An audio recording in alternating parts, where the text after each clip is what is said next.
You're listening to the Maniculum, pointing the finger at the Middle Ages. We bring you the choicest medieval nonsense, discuss and evaluate it, then pillage it for our own geeky purposes.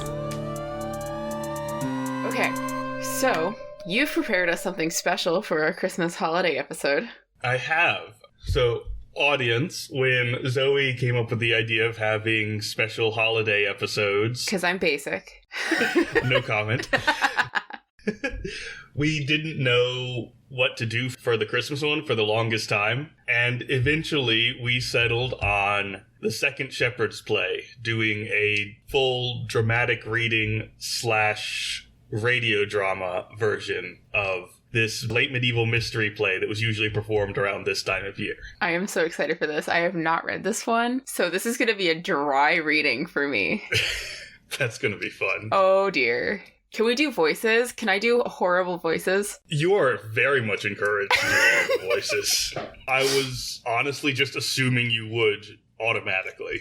Okay, I will be doing this automatically. I just had to ask it as the disclaimer to let everybody know I will be doing terrible accents and you are all going to have to deal with it. I mean, no offense by any of these accents. They're just what I do in D&D. So, I'm excited. Before we start, this is, as I said, a late medieval mystery play. Zoe, can you explain mystery play to the audience? I actually am completely uneducated about medieval mystery plays. Oh, okay. This is a genre that I am unfamiliar with, so this is why I'm super excited to learn about it. All right, I'm just trying to toss as much of the exposition to you as possible so it doesn't sound like I'm mansplaining. No, I have no context for this, so mansplain away. All right, so mystery play isn't mystery like Sherlock Holmes. It's mystery like Mystery Cult, like in ancient Greece. This is already amazing. That's not as fun as it sounds. Basically, it means that they're all plays with religious themes. Oh, okay. So it's akin to the Living Nativity.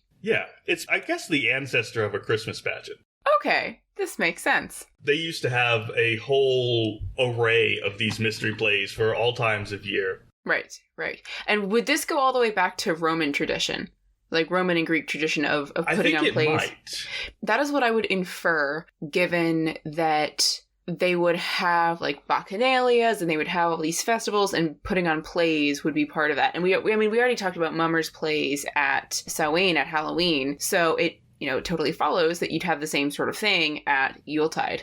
Yeah, and this was a very popular, very long-standing and socially important tradition throughout medieval Britain, at least. I don't know so much about what it was like on the continent. Here in Ireland, they have pantomimes, which for an American, I was like, what do you mean a pantomime? Like, what is the context for this? But it's basically a little Christmas pageant. It's a little Christmas play that they put on, and that's the word that they use. So I would wager that this tradition ties into the mystery plays. I would assume you're right. But there's a lot of variety in them. Sometimes they got really elaborate. For example, they would have what they called a hellmouth in some plays, which I'm sure is where Buffy got that term. Oh, for sure. Where they'd have a literal, something made out of wood and cloth that was just a demon mouth that was the entrance to hell. Wow. Which is exactly what it should be called. And in some places, there were traditional roles that were very important to the family that played them and would even get passed down in the family. So you automatically got typecast by your family line. Yes. That's amazing. And I'm not sure how common this is, but I know about it because it's the reason that some English families have last names like Death, because their ancestors traditionally played Death in the mystery plays. That's amazing. I love that. See, it's pretty cool. That's an instant D&D edition right there. Now, this particular one is, like I said, from the late medieval period. I think it's 15th century, so the very end. And it's part of what are either called the Townley plays or the Wakefield cycle. Wakefield is the town where they were performed, and this is one of the plays generally attributed to an author called the Wakefield Master, who wrote basically the most well-known plays in the cycle and is referred to as the master because he was clearly very skilled. Right, of course. Or she, I guess. How would you know? Fair enough. They are also sometimes called the Townley plays because they were sold off by the Townley family in one of those, oh dear, our palatial estate may be running out of money. Please go dig one of those valuable medieval manuscripts out of the attic and sell it off for some cash. One of those things that a lot of old, rich English families apparently do from time to time. I mean, can you blame them? I can blame them for not just making them all public. Oh, 100% for sure. But, actually, addition to this, because I think it's really interesting and important in the Renaissance, not as much in the Middle Ages, you had some of this in the Middle Ages, but particularly in the Renaissance, you would accrue physical wealth. And so you're typically used to seeing all the like lavish lifestyles of these Renaissance nobles, and you'd have the patrons. And the reason for this is that if you had physical wealth, you could always basically sell something off if you were in that position of, we're running out of money, or, I need to pay somebody back, or, you've got a debt. You're like, well, let me just give you my prized falcon, or let me give you, my sister's silk dress. And that would be enough, or you could use it as collateral. And then additionally, this was especially important for women because they, in most cases, did not have control of the family's bank, the family's wealth, and, money. So they would use gemstones, they would use fabrics as collateral. So they would be wearing all the wealth that they had. And so both displays of that sort of wealth and accruing that sort of wealth, or getting your husband to buy you gems and jewels, was a way of protecting yourself as a Renaissance woman or man or however. So showing off your wealth was super important because you could be like millions of dollars in debt, or modern day equivalent of millions of dollars in debt, etc., but be okay physically because you had the estates, you had the silks, and etc., etc. So that's sort of the context, or at least some sort of context, that I find really fascinating, because we think of these people as being in debt but having tons and tons of wealth, and it's like you look at them and you're like, oh, these guys are just failures, they're horrible politicians. No, yes, a lot of them were horrible politicians, absolutely. Let's make that context clear. I can now no longer tell if you're talking about the Renaissance or the current presidential administration. Well, that's kind of my point, is that you would have... See, but we are less of a physical economy now. So if you get into debt now, you're sort of more in trouble because we use a lot of credit and we use, the Federal Reserve. But back then, in the Renaissance, you could be in debt in terms of credit, but you could counteract that with your physical wealth. And so you could hand off your estate for a couple of months and be like, don't worry, I'll pay it back. Here's my estate. It'll be in your name until I get you the money. And so that's how they would do it. So in some ways that was, you could argue more successful than the system that we have now. But, make some comparisons there if you like. All I'm saying is that the Renaissance does reflect a lot of what we're seeing now in terms of wealth disparity. Yeah, I can see some comparisons, like the whole handing off your estate thing doesn't sound unlike taking out a mortgage. A mortgage. Yeah. So...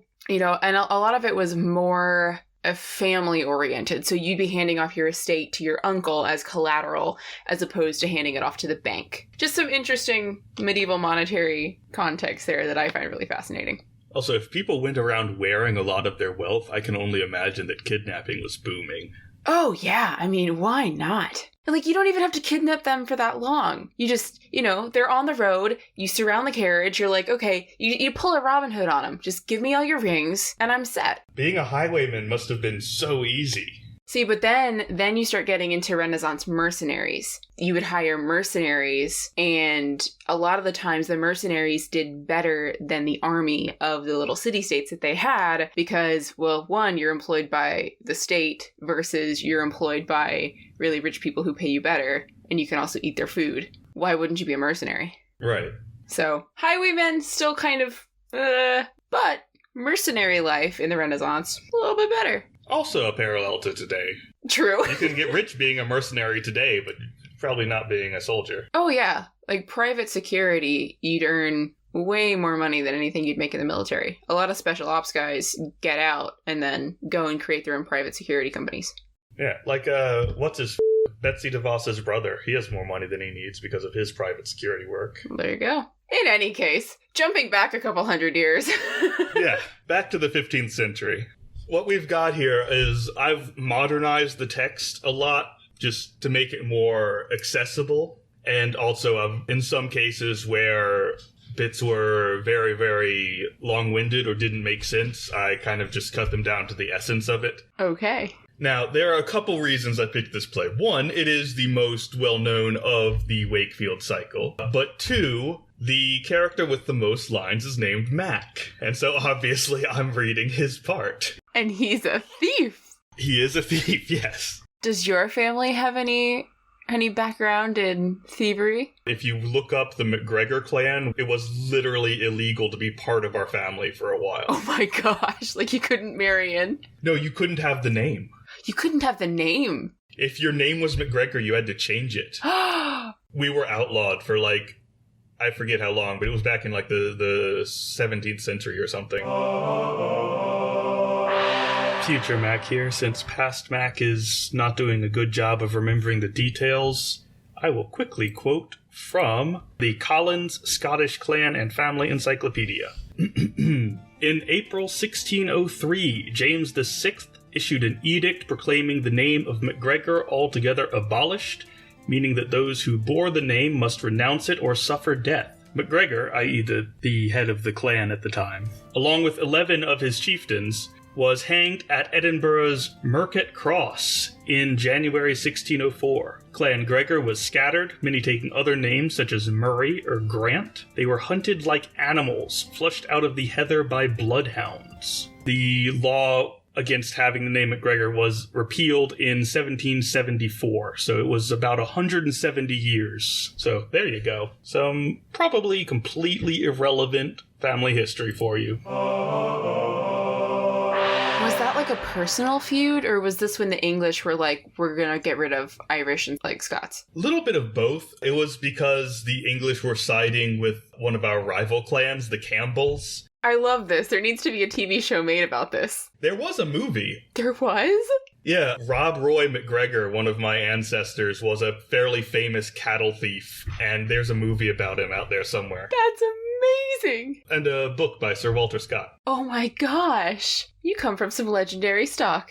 I don't know how close the relationship is, I just know it's the same clan. Fair enough. Okay, so, who am I reading? Alright, so you're Gib and Daw, two of the three shepherds. Okay. And I've also given you both of the female parts in the play. Okay, because, fantastic. Okay, so I've got 4 parts to play here. Okay. Yeah, and I've got 3, plus I'm reading the stage directions. I tried to make it as even a split as possible. Oh, that's fair. That's fair. Okay. I've got to find my accents for all of these.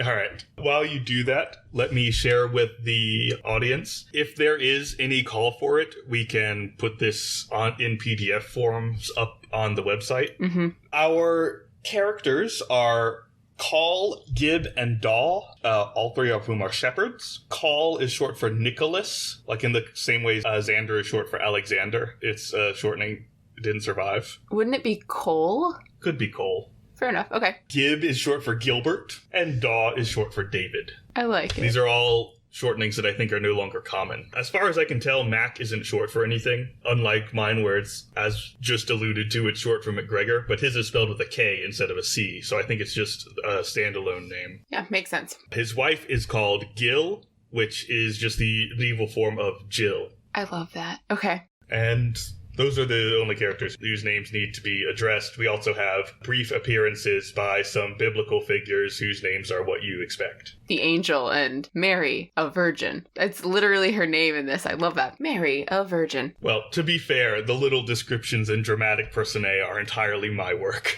I'm enjoying it.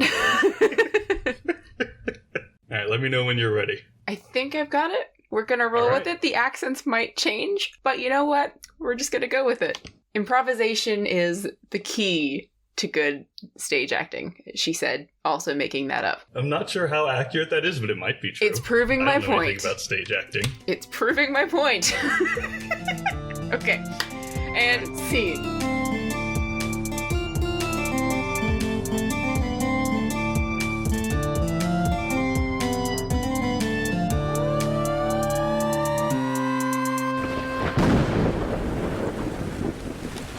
Open on a field in medieval Yorkshire. It's a winter night, cold and windy, with rain pouring down in sheets. Enter Cole, the first shepherd. He takes center stage for his opening soliloquy. God, it's cold out, and it doesn't help that I can't afford warm clothes. I'm tired and my hands have gone numb, my legs are about to collapse under me, and my fingers are chapped. I don't want to be here. I'm wrapped in sorrow and surrounded by storms. Woe is he who has no rest. But we pitiful shepherds who wander on the moors are always on the verge of losing our homes. It's no wonder we're so poor. Our lands lie fallow. We are constrained, overtaxed, and beaten down.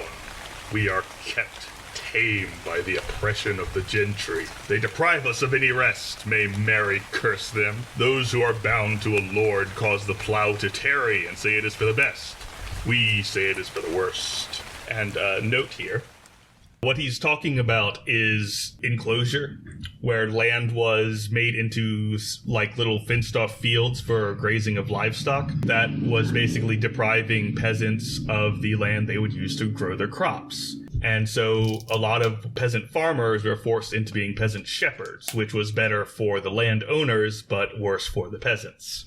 Makes sense. I'm assuming we're also still going to be stopping to pause at any ridiculousness that we find in this. Yes, absolutely. Okay, great. Just checking. Thus are shepherds oppressed to the point of suffering death. Thus they hold us under. Thus they take all comfort from us. It would be a wonder if ever we should thrive. For any man that gets a painted sleeve or a brooch nowadays. Another note. These are the Lord's retainers. They wore tokens to show their loyalty and authority, like a painted sleeve or a brooch. He's talking about people like bailiffs and stewards and the like. Like the King's Hand in Game of Thrones, for those who are familiar. Yeah, so these people, still talking about them. Woe is he that in any way speaks against him or inconveniences him. No man dares reproach these bailiffs, whatever arrogance they display, and no man may ignore any word they say. They can invoke purveyance with their boasts and maintain their lifestyles on the backs of better men.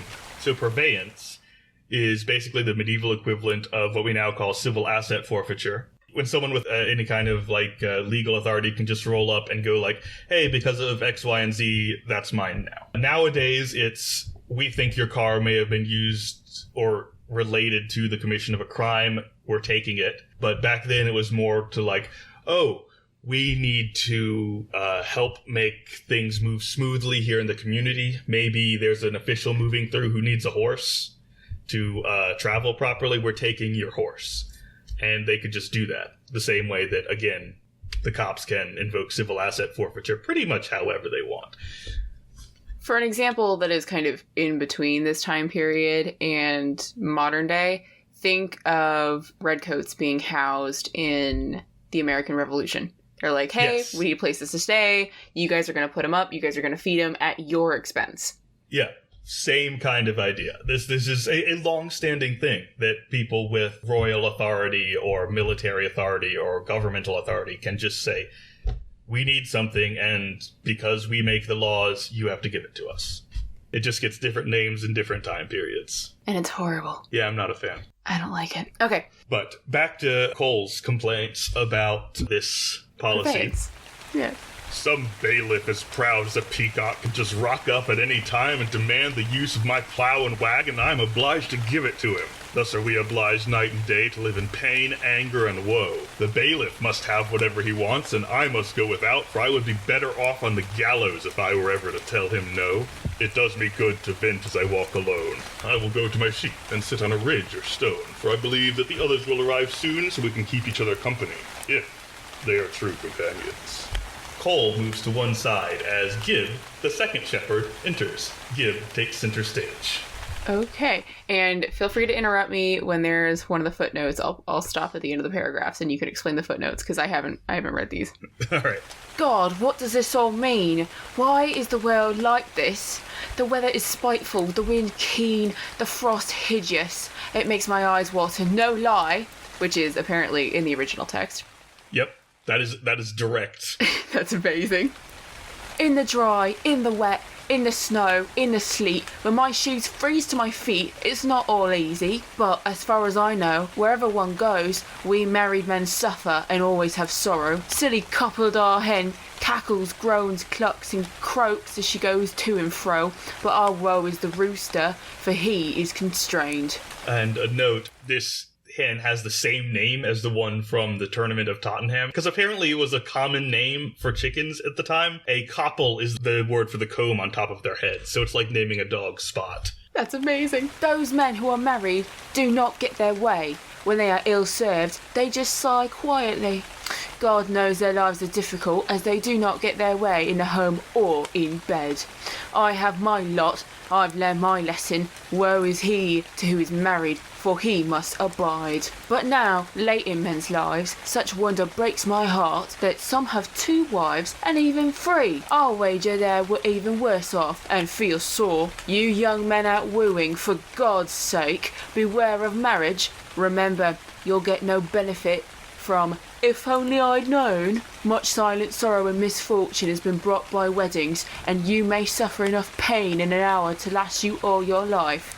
I swear I've got a wife at home by the fire who is sharp as thistles and rough as briars, bristle brows and of sour disposition. Once she wets her whistle, she can sing the paternoster at the top of her lungs. She is the size of a whale and has the bile by the gallon. By God, I wish I could lose her. And our note is that wet her whistle is also directly from the original text. Oh my gosh! Alright. Raunchy. May God watch over the audience. You stand like a deaf man. May the devil be in your mouth for eavesdropping. Have you seen Daw anywhere? I heard him down on the pasture land earlier. He should be here soon. Stand still. And why? I think he's coming now. He'll lie to us both unless we're careful. Enter Daw, the third shepherd. He is the youngest of the 3 and does not notice the other 2 listening. Christ and Saint Nick, help me. It's worse than it was. I lost him. You're gone.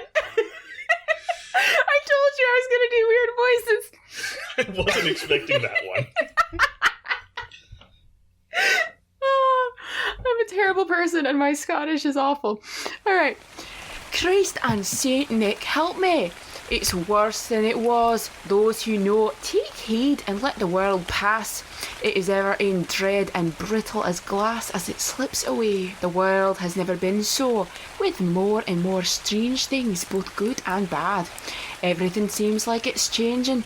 A flood like this hasn't been seen since Noah. The wind and rain so rough and storms so keen. I suppose some staggered and stood in doubt. Now God turns all to good. For consider, this flood pours down equally on everyone, both in field and town, and that is a wonder. We that walk in the night, to keep our cattle see unexpected sights when other men sleep, but my heart lightens. I see 2 shrews watching. You 2 are such unpleasant fellows, I'd better drive my sheep in another direction.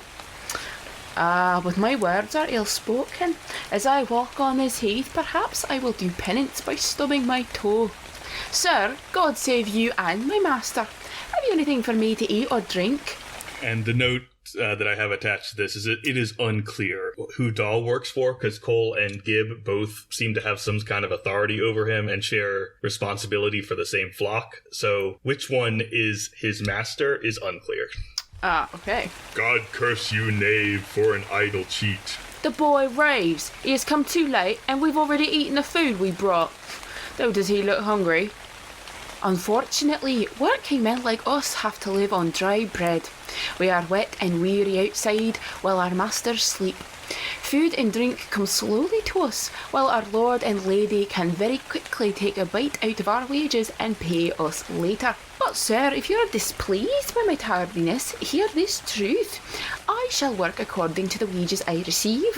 I shall work for a little and play in between, for I never get so much food that my stomach feels heavy in the fields. But why argue? Men always say that a cheap bargain repays poorly. You would be a poor choice to accompany a man on wooing if he had little spending money. Peace, boy. No more idle chatter or I'll make you sorry for it. Where are our sheep?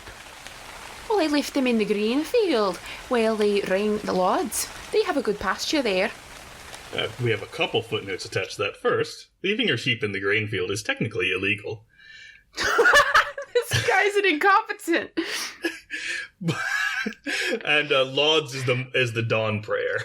So he's saying, like, oh yeah, I left them in the fields at dawn, and so they're eating someone's crops.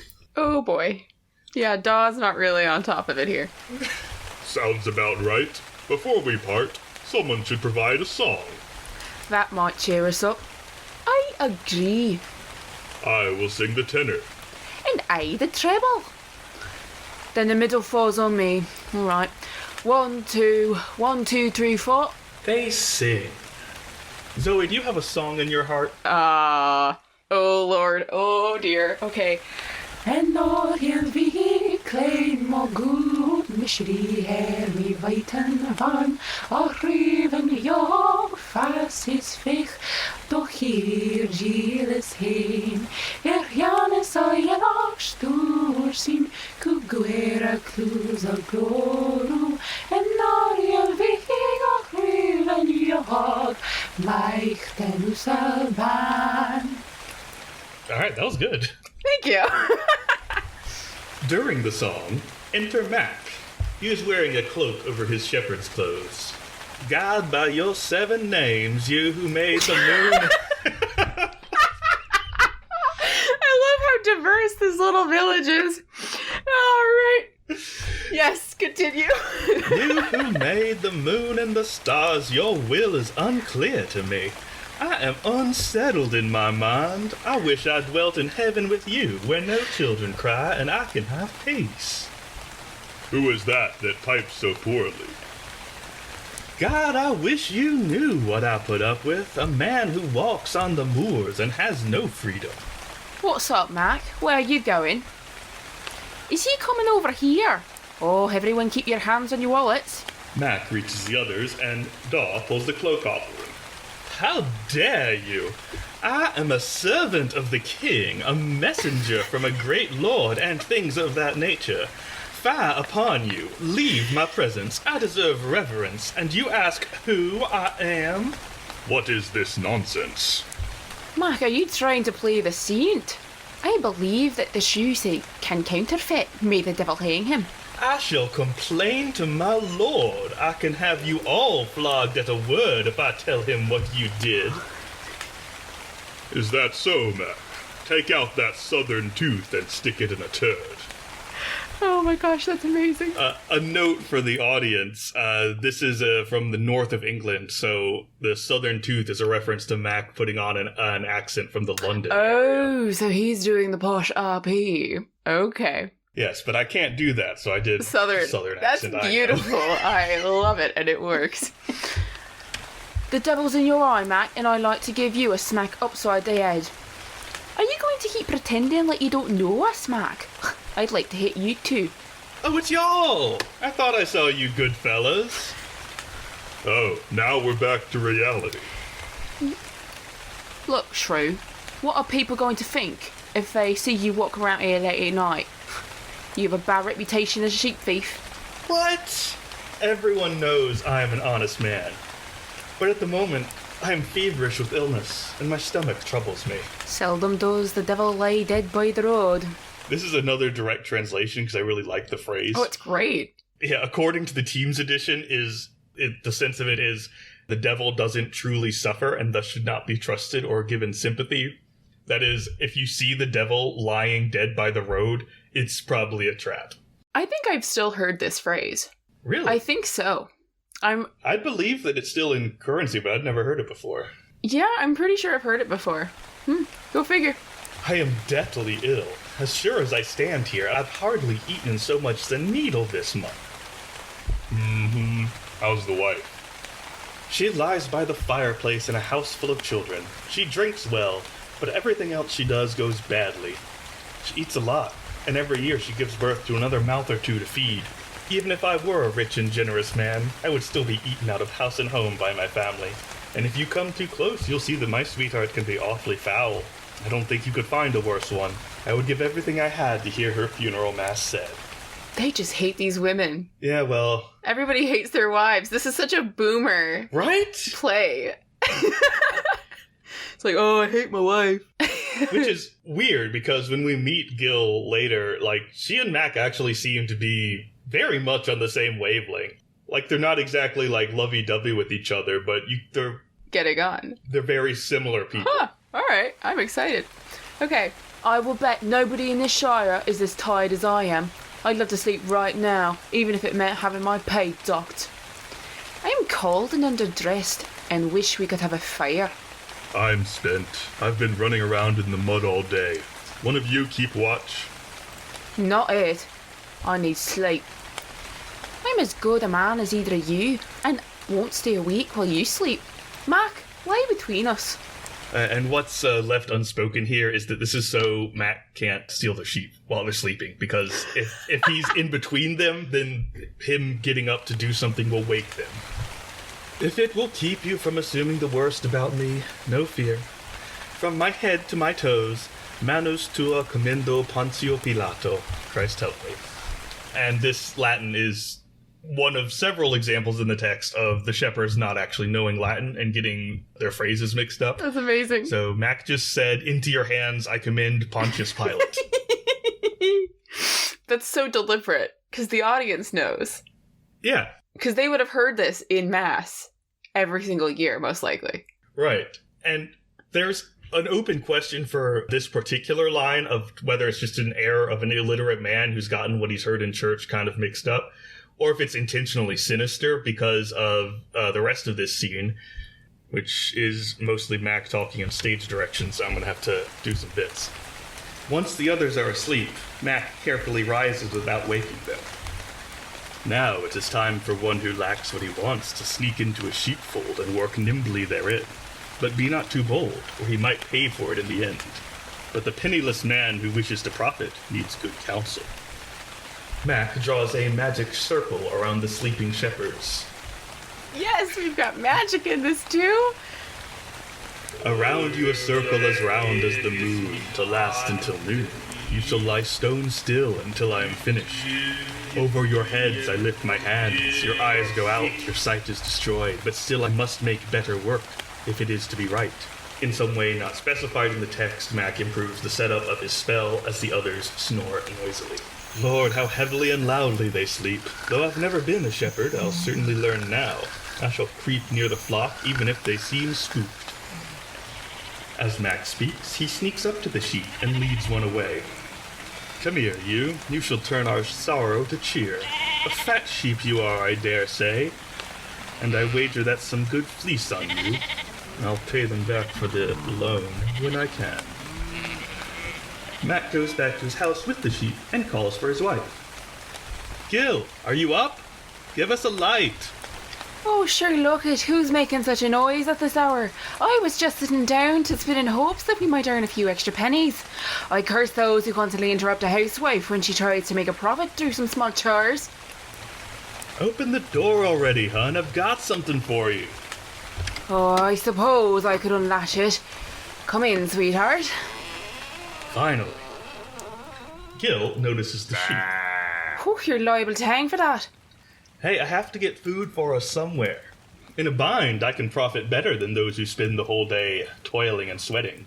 This was just a lucky strike. Still, it'd be a shame to get hanged for it. Gilly, honey, I get away with this sort of thing all the time. As they say, though the pot often goes to the water, eventually it comes home broken. Yes, I know the saying, but you're going to jinx us. Come on, give me a hand. It's been a solid year since I last had mutton. If the others come before we slaughter the sheep and hear something. Then I'd be caught for sure. That's a chilling thought. Get the door, would you? Right on it. Gil closes and locks the door. If you were followed... Then I'd suffer at the hands of that whole pack. I have an idea for how we can hide the sheep until suspicion blows over. We put it in the cradle, under the blankets, and I lie in bed and groan as I've just given birth. And I'll make sure to tell the others that we've just had a baby boy. Ah, it was a happy day that saw me born. This is a clever trick I've come up with for you. It's always a woman's advice that saves the day. Now go back to that field. You never know if someone's watching.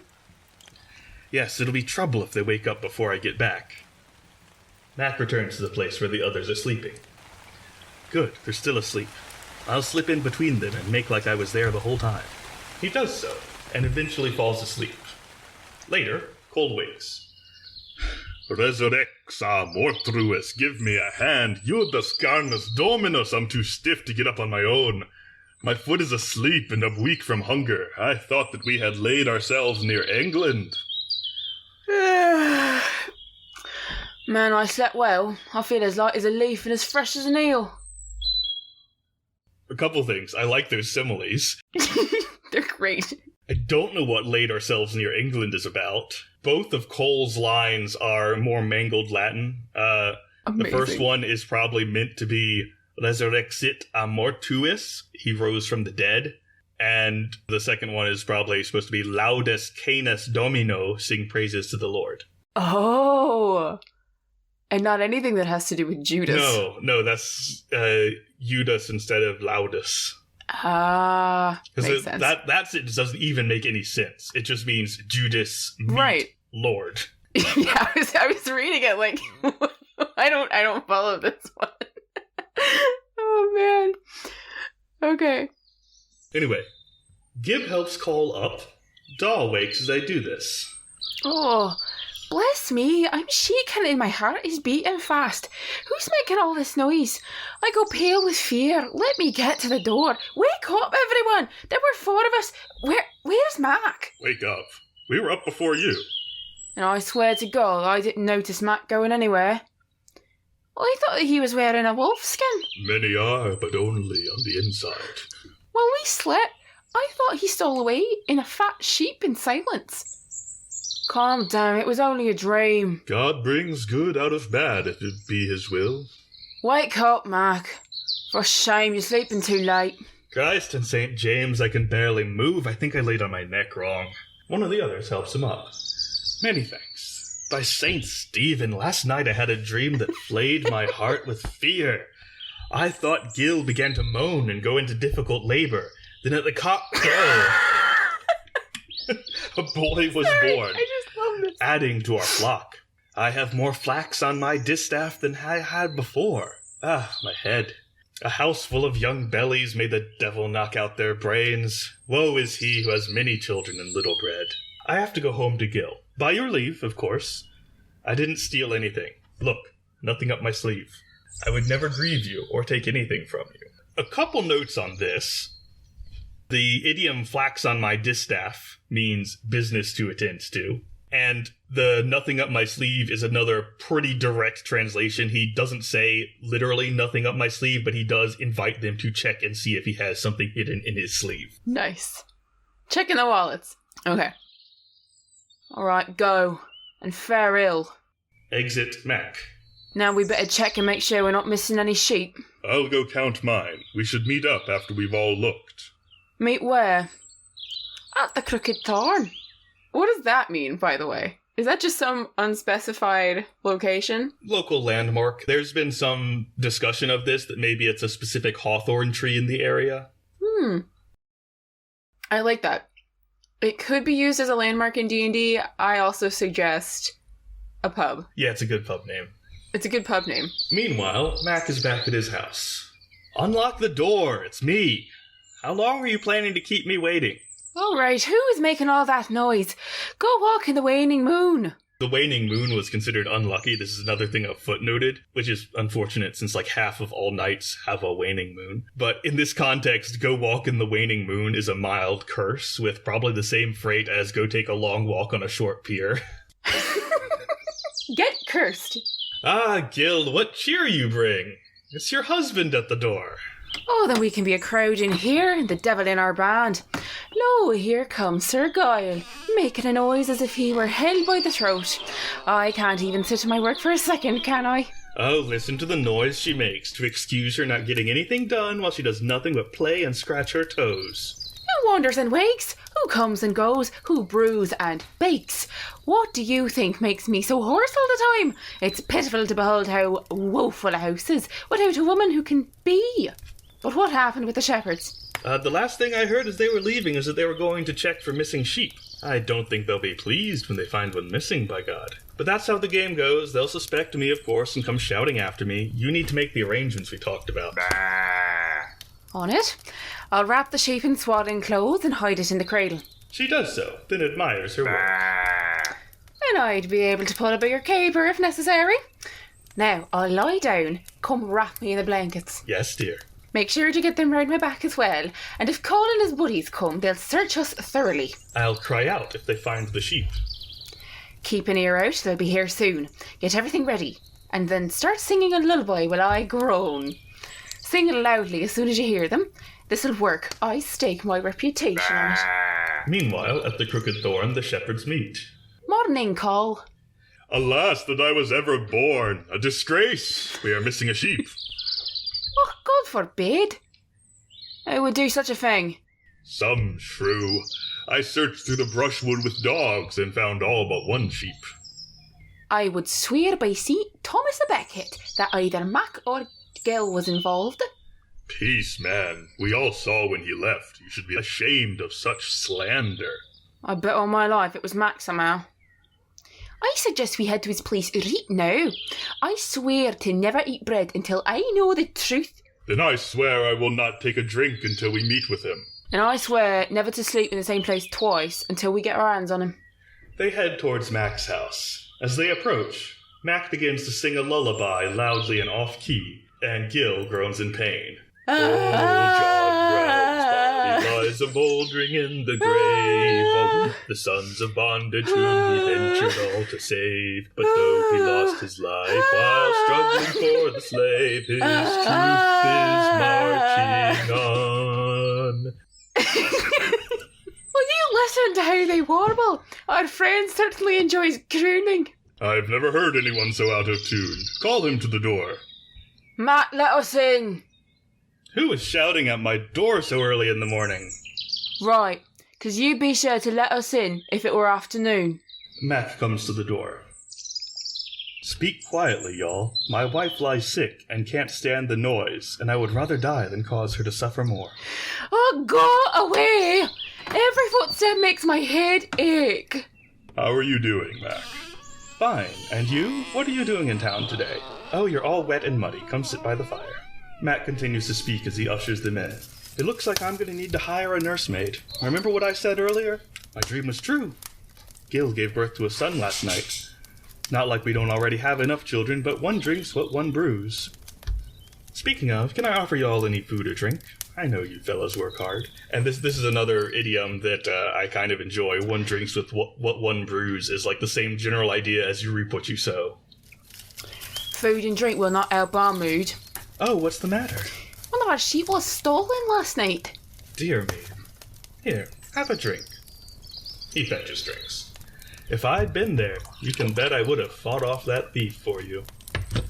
You know, some folk, he nods towards Givendaw, think you were there and were not thrilled about it. Some folk think you were the thief. Either you or your wife. Well, if you suspect us, feel free to search our home, but I swear I have taken no livestock, and poor Gil is bedridden. Be careful what you swear. Go away, thieves! They ransack our home. Do her moans not melt your heart? I'm not sure if these are moans. Good lord. The shepherds start to approach the crib.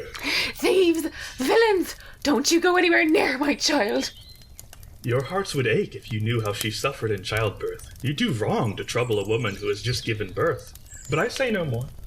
Oh, my belly, I swear to God, if I've ever lied to you, I will eat the child that lies in this cradle. Be at peace, woman, for God's sake. You're liable to hurt yourself if you get over-agitated. I think the sheep's already slaughtered. Did you two find anything? Nothing. We may as well go. By the holy garment of Christ, there's no meat in this house at all. Hard or soft, fresh or salted, just empty plates. And no living animal but the baby, who smells just awful, by the way. That's right, no meat. Now leave us alone with our new baby. I guess we were wrong. I guess so. Mac, is it boy or girl? Any lord would be pleased to have this child for a son. It's a joy to see how he grabs when he is awake. A happy and good future to him. Who are his godparents? And this is a reasonable question, as I have in the note, because at this time, the godparents, who were, of course, then a more like serious position as whoever is supposed to be your spiritual instructor, they were expected to be present at the baptism, and the baptism was supposed to happen as soon as possible after birth, just in case. So if they're at home and the child's in the crib, presumably they've already rushed to the church and had him baptized, which means that they would have godparents to name. Oh, bless them, I sense a lie coming. Parkin, and Gibbonwaller, and Gentle John Horn, he who made all that disturbance with his long legs. Teams suggest this is like an inside joke for the actors who put these plays on. In the first Shepard's play, one of the Shepards is named John Horn, and presumably was played by a tall and lanky man. That's amazing. I love it. Okay. Matt, we're sorry for suspecting you. Let us extend an offer of friendship and solidarity. All things being equal, I'd rather look after my own. Anyway, nice to see you, but I'm sure you should be on your way. The Shepards depart. Fair words there may be, but no love this year. Did either of you remember to give a gift for the child? Oh. No, not a farthing. I'm going to go back and take care of that. Wait up for me, will you? Daw hurries off stage. After a brief pause, the other two shrug and follow at a more reasonable pace. When they arrive at Mac's house, Mac and Daw are mid-argument. Mac, I'm not trying to offend you by going to your child. I don't like you barging in here. It's disgraceful. The little D-star will not be upset. Just let me give your family 6 pence to buy him something. The baby is asleep. You need to leave. I thought I heard him moving. He's awake. He cries. Just go, will you? Just let me give the little child a kiss before I leave. Before Mac can stop him, Daw lifts part of the blanket from the crib to uncover the child's face, then abruptly drops the blanket in surprise. What the devil is this? He's got a long snout. The child's deformed. We're prying into matters we should have left alone. Ill-spun work leads to bad cloth. You know, he looks a bit like a sheep. Let me take another look. Nature will crawl where it cannot walk. This was a clever fraud. I say we burn this woman for her criminality.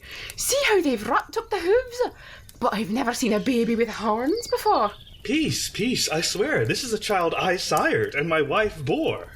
And I suppose you've named him after yourself. This is Mac's heir. Leave off joking. God'll bring him what he deserves. He is a child, as pretty as any, that sits on a woman's knee, a darling by God, and one to make any man laugh with joy. I recognise the ear mark. This sheep's one of ours. No, look, his nose was broken, and a clerk told me he was bewitched. He is but a poor, unfortunate baby boy. I think you need some payback. Anyone have a weapon? He was attacked by an elf. I saw it happen. When the clock struck midnight, he was thus misshapen. Oh, wait, hang on. Yeah, I guess the use of y'all doesn't really work with the accent you've picked. Yeah, okay. You are certainly 2 peas in a pod. Since they're doubling down on their crime, surely they should be put to death for this. I am at your mercy. If I trespass again, you may cut off my head. I've got an idea. Let's leave off arguing. We can have the sheep back. No harm, no foul. Let's just toss Mac in canvas for the inconvenience and call it even. Alright, so this is something I have a substantial footnote for. Because of the way that canvas is very loosely woven, it was often used as a winnowing cloth. You'd put your grain in like a hammock thing and shake it, causing it to act like a sieve and separate out the chaff. Tossing someone in canvas was a form of like rough and ready peasant justice, where a few men put offender in one of these winnowing claws and shook him around like a pile of grain until they were worn out. It was painful, unpleasant, and humiliating for the person in the cloth, but unlikely to cause permanent harm. And I have a citation that we can put on the blog later. Yes. So, they toss him in canvas until they're too tired to continue. Mac goes back into his house, groaning in pain, while the shepherds take their sheep back to the field. God, that left me sore. I need to rest a moment. He weighed as much as a full-grown sheep. I'd really like him now. Let's just lay down here in the field for a bit. I'm still angry about those thieves. Let it go. We are even. With a chorus of Gloria in Excelsis, an angel appears. Rise, virtuous shepherds, for he is born who will rescue from the fiend those whom Adam lost and destroy that old warlock. He was born this past night, and this morning God promises you friendship. Go to Bethlehem and see the noble one who lies in a crib between 2 beasts. Exit angel. Wait, I love that this is also set, like, outside of Bethlehem. Yeah, There's a lot of just completely ignored anachronism in that these are supposedly the same shepherds who show up at the manger, but they were earlier swearing by Mary and St. Thomas of Becket, so it's also clearly set in the 15th century.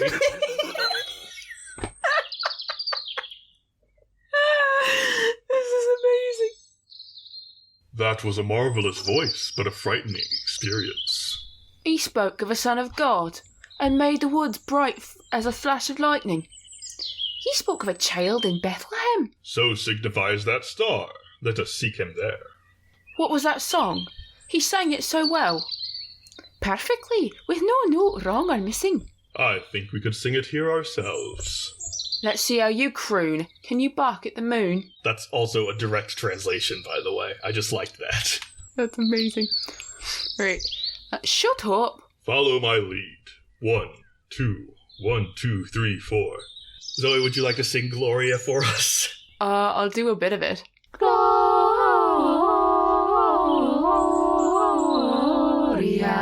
in excelsis Deo. There we go.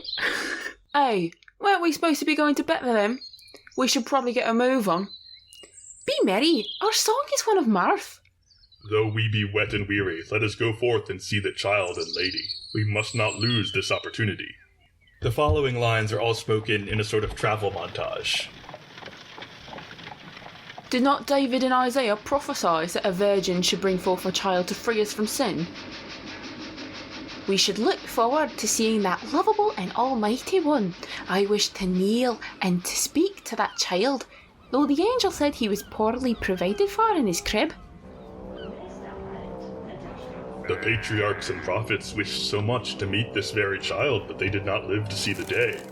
I expect we'll see him before the morning, and when we do, we will know that the prophet spoke truly, that he would appear to people poor as we are, declared by his messenger. Bah.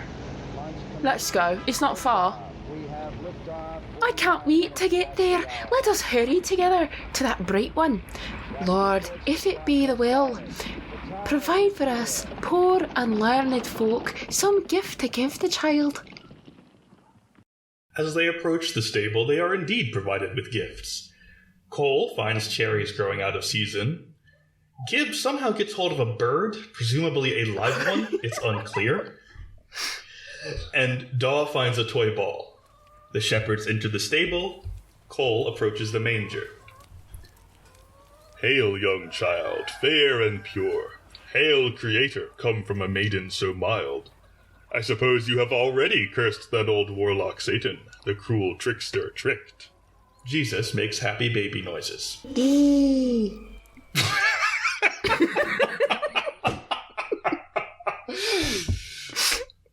Is that heresy to speak the words of Christ in such a way? I don't know if that counts or not. I'm just trying to liven it up.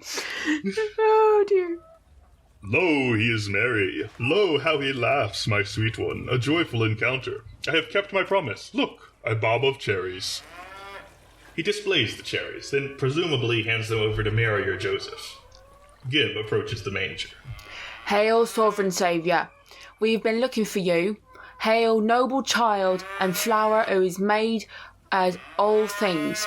Hail, full of favour, you who made the world from nothing. Hail, I kneel and I cower. I have brought the child a bird. I suppose at this point Gibbs somehow makes the bird evident. Hail, tiny little mop. You are at the top of our religious beliefs. I would drink from your cup, little Daystar. He does actually call them a mop in the original text, by the way. That's why I kept that. Amazing. Daw approaches the manger. Hail, darling dear, full of divinity.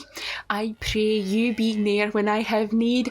Sweet is your countenance. My heart bleeds, seeing you here penniless in such poor raiment.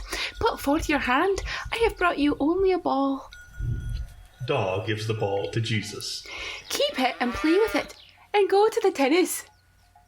That's also verbatim. In the 15th century, tennis was a game for the aristocracy. So that's why it's a positive wish.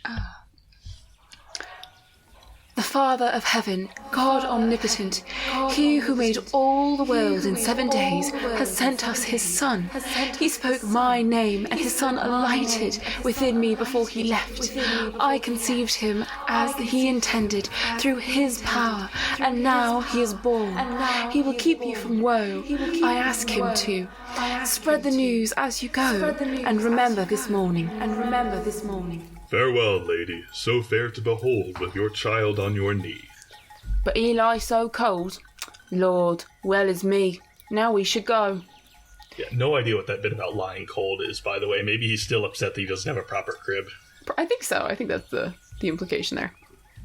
Truly, it seems as though the news has already been told far and wide. I'd like to think that is a nod to all the anachronisms in the earlier part of the play. Where he's like, wow, it feels like this has already been spread all over the place. Whoa! What grace we have found. Come, now we are saved. We are bound to sing as we go. 1, 2, 1, 2, 3, 4. I see a little silhouette of a man. Scaramouche, will you do the fandango? Thunderbolt and lightning, very, very frightening me. Galileo, Figaro, Magnifico. That's all I got. Well done! Exeunt omnes, explicit. The end. So this is amazing. Wow. You know, I'm impressed by how well I feel like I got Gib and Daw's character, because Gib was typically fairly sour about the whole thing, but Daw was a bit more, excited. Very, very excitable chap, Daw. Yes, Especially the part where he's like, can we burn them at the stake now? It's like, oh, I don't like them. But then later he's like, oh, just let it go. Yeah. Like, we're even. Very mercurial. What's the degree of difference between burning people at the stake and then, shaking them up in some fabric? I think that's a fairly sizable difference. I would argue, but Daw doesn't really seem to think that way. Yeah. Oh, man.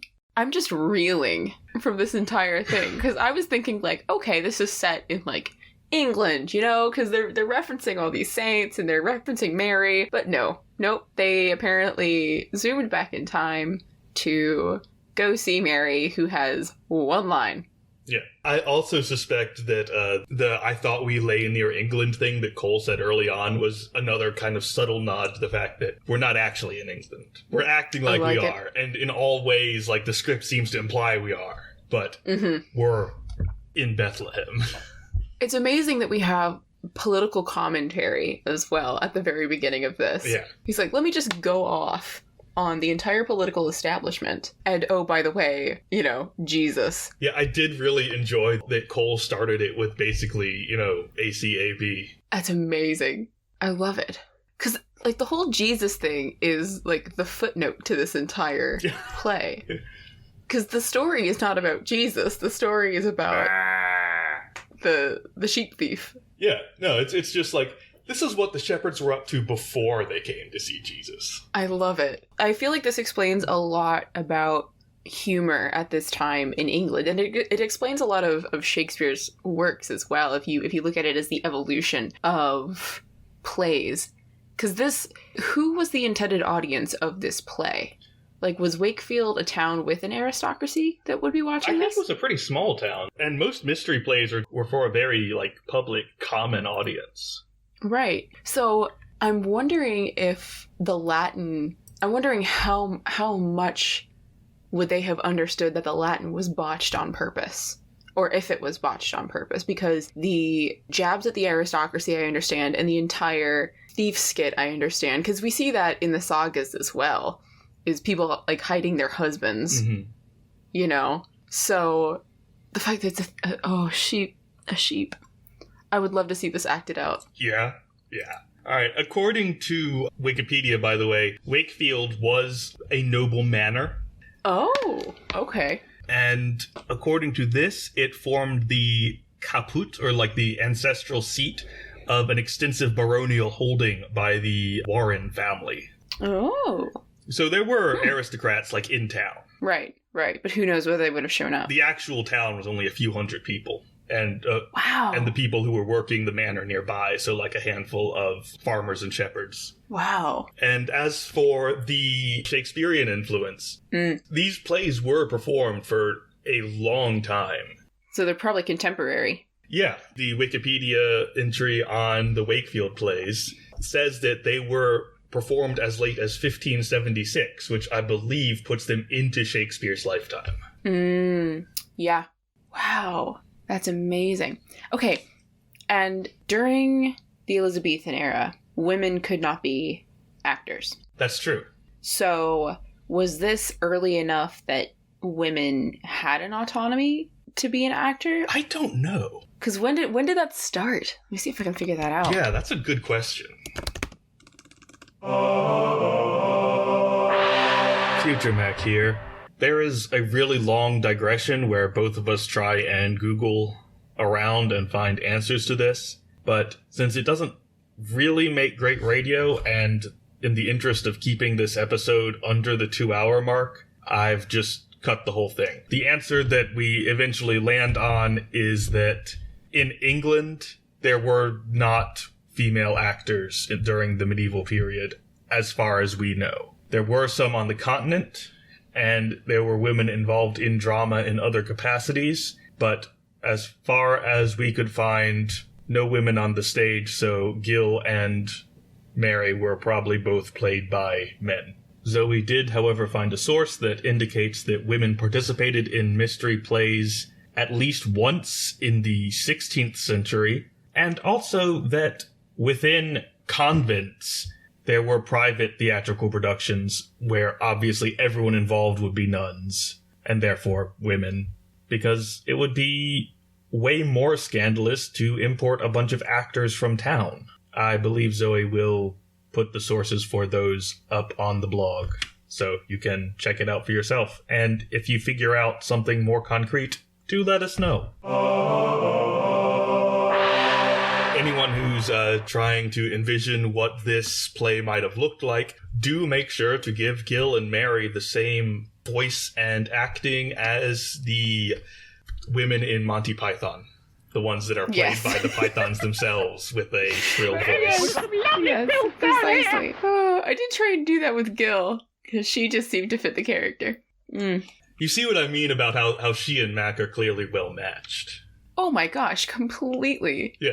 They both hate each other equally, but it's the kind of, like, banter that you expect from a married couple that actually loves each other. Yeah, exactly. They're like, we're both thieves. We own it. Yeah, and, like, I assume that a lot of their sniping at each other is just because they have all these kids and it keeps them stressed out. Oh, I would imagine so. Ugh. Apparently, it means that Gil can't get any of the normal money-making stuff done because she's too busy with the kids, or she can't, like, brew enough beer to sell the extra or spin enough cloth to sell it. Like, there's just... She's got too much to do. Every time someone knocks on the door, she's like, I was just about to do stuff. That's an old trope, and that trope still happens, of, like, the housewife who...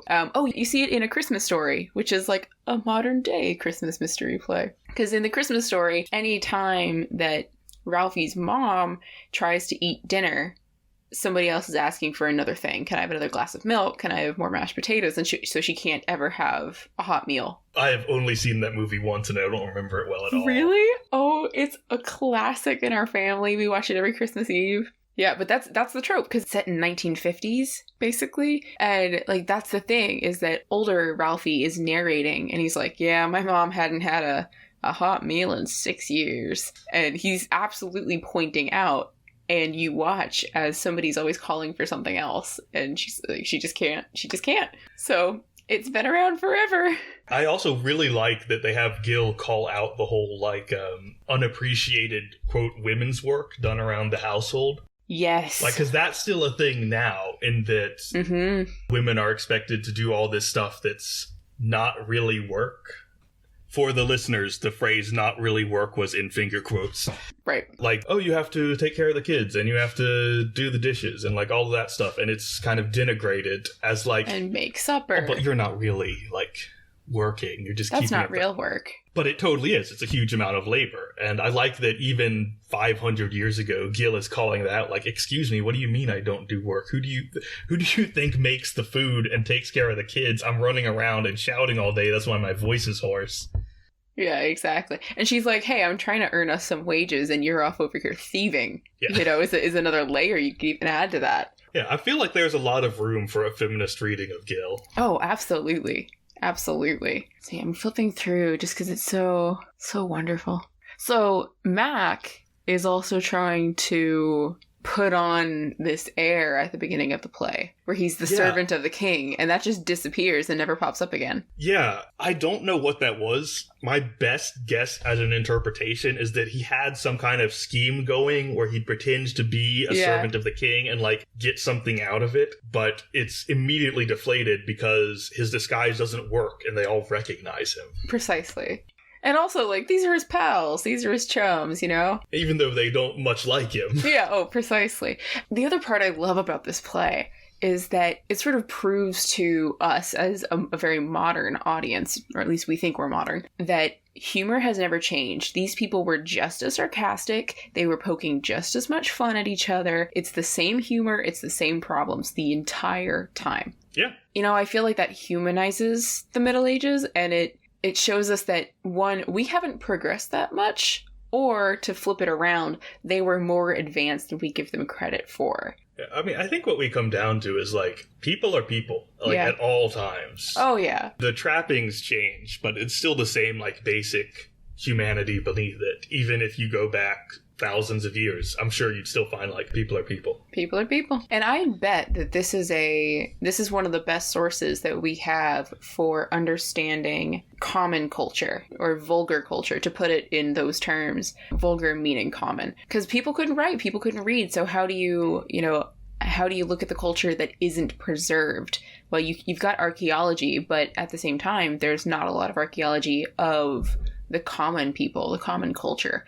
And so then you have to find windows of, okay, who was someone who was more educated, who wrote this down and recorded it, but did so in a way that wasn't extraordinarily patronizing or ignoring any kind of the common folk. And I suppose that'll come out afterwards, but we're going to do a letter, which is written by a bishop who thinks he's hot shit, and he totally disparages the common people. And it's a beautiful contrast to this, because this is written from a very understanding perspective. This is written by understanding the common people, and it's the people of one culture. And then this bishop just comes into a new culture. He doesn't understand it. He doesn't care to understand it. And he just, it's a shit in a fan.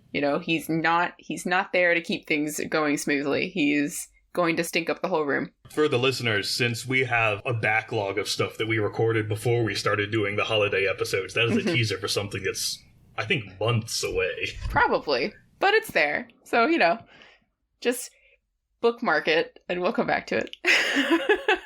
But yeah, the issue of getting in touch with the common culture is a real problem. One of the things that I'm dealing with in my dissertation is the culture of the Anglo-Saxons, as far as we can get from literature, is very difficult to really get your head around. Because from the surviving literature, we get the impression that they're like basically Klingons.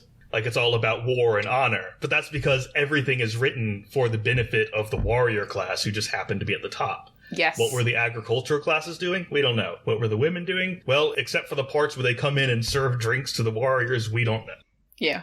And that's why we rely so heavily on sort of what we call analogs, which is more literature found in a similar culture, a similar society that we can pull from. So we see a lot more of the day-to-day life of the Vikings in the Icelandic sagas, and so we sort of have to look at that and take what we know about the Anglo-Saxons and sort of say, okay, what can we infer? But again, there's loads of holes, and you have to make explicit the fact that this is a different culture. It is an analog, and even though there was intercultural transmission, it's not going to be the same culture.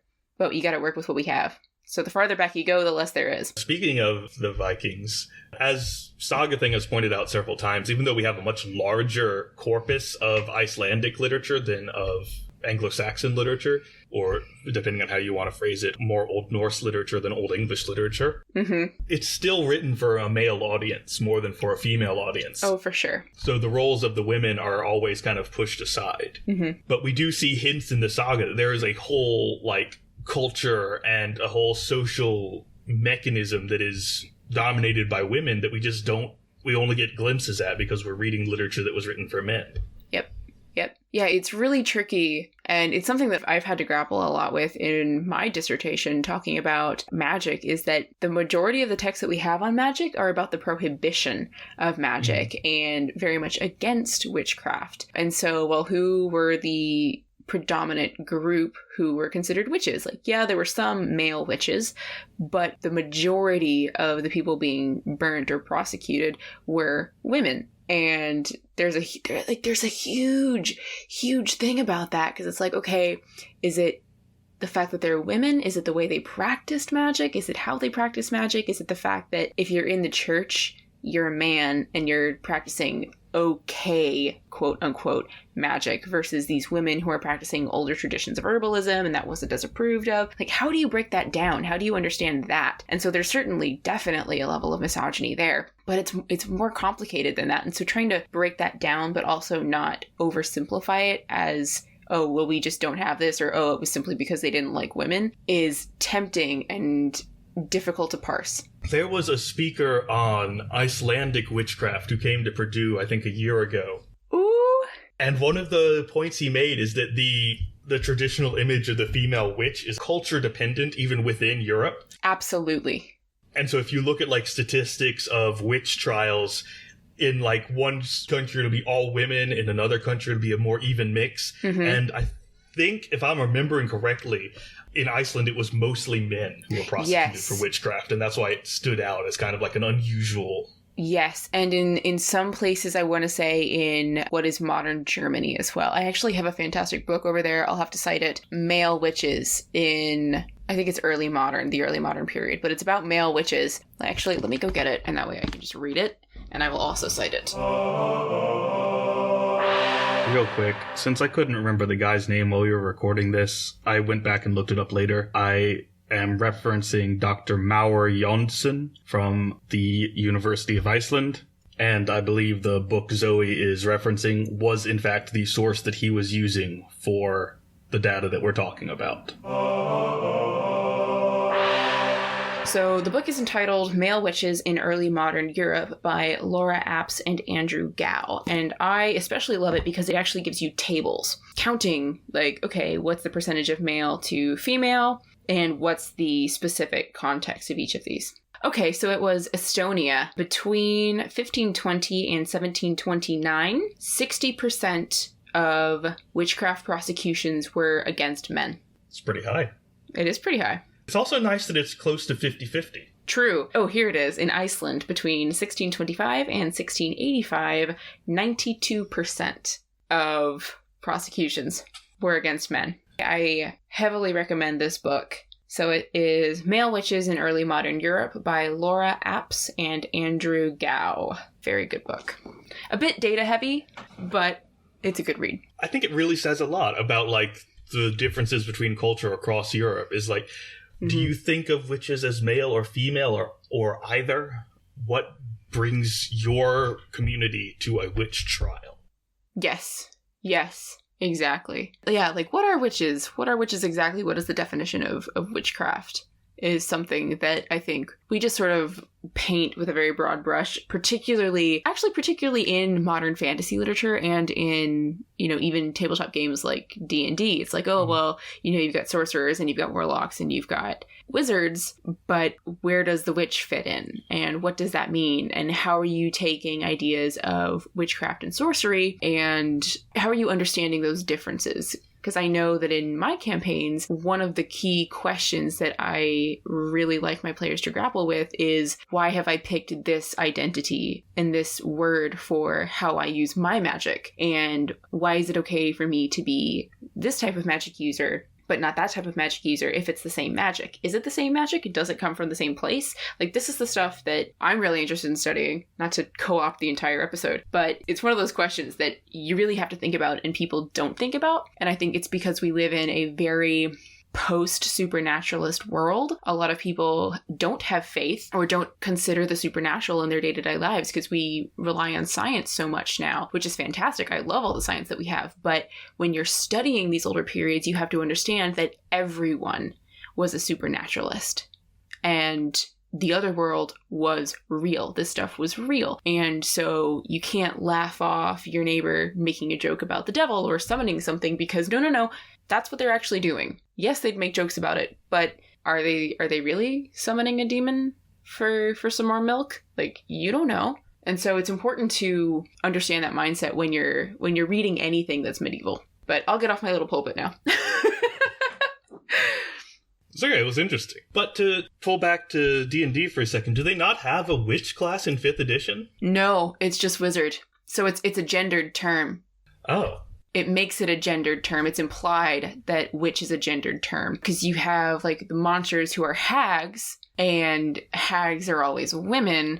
So that's just their own type of monster class. But you've got in D&D 5th edition, I don't know about Pathfinder, but in 5th edition, you've got warlocks, you've got clerics, you've got rangers who use a little bit of magic, you've got sorcerers, and you have wizards. And so sorcerers are defined by like having their own inborn power versus wizards who have learned it over time. And I think we see some of this in even J.K. Rowling's work because everybody's a wizard. Like, but you can still identify as a witch. Like Hermione's a witch, but she's also a wizard. And so how do we want to gender that term is really interesting because traditionally in a medieval context, a wizard or a court sorcerer or whoever was a learned man versus witchcraft, which was an unlearned woman, generally speaking. So those are the connotations with it. And so it's interesting to me that they have and they haven't undone the gendering of those terms in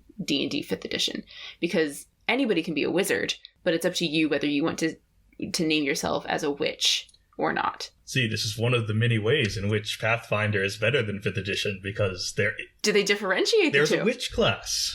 Really? Yeah. So, okay, what is the difference in Pathfinder between a witch and a wizard? Well, wizard in Pathfinder is the same as it is in D&D. Let me make sure I've got this correctly, because I've never actually played a witch character. But one of the things that I do remember about them is that witches and the monster hags are closely aligned, and that one of the class features of witches is that they can form a coven, and that coven can include hags as their members. Oh, I like that. That's really fascinating.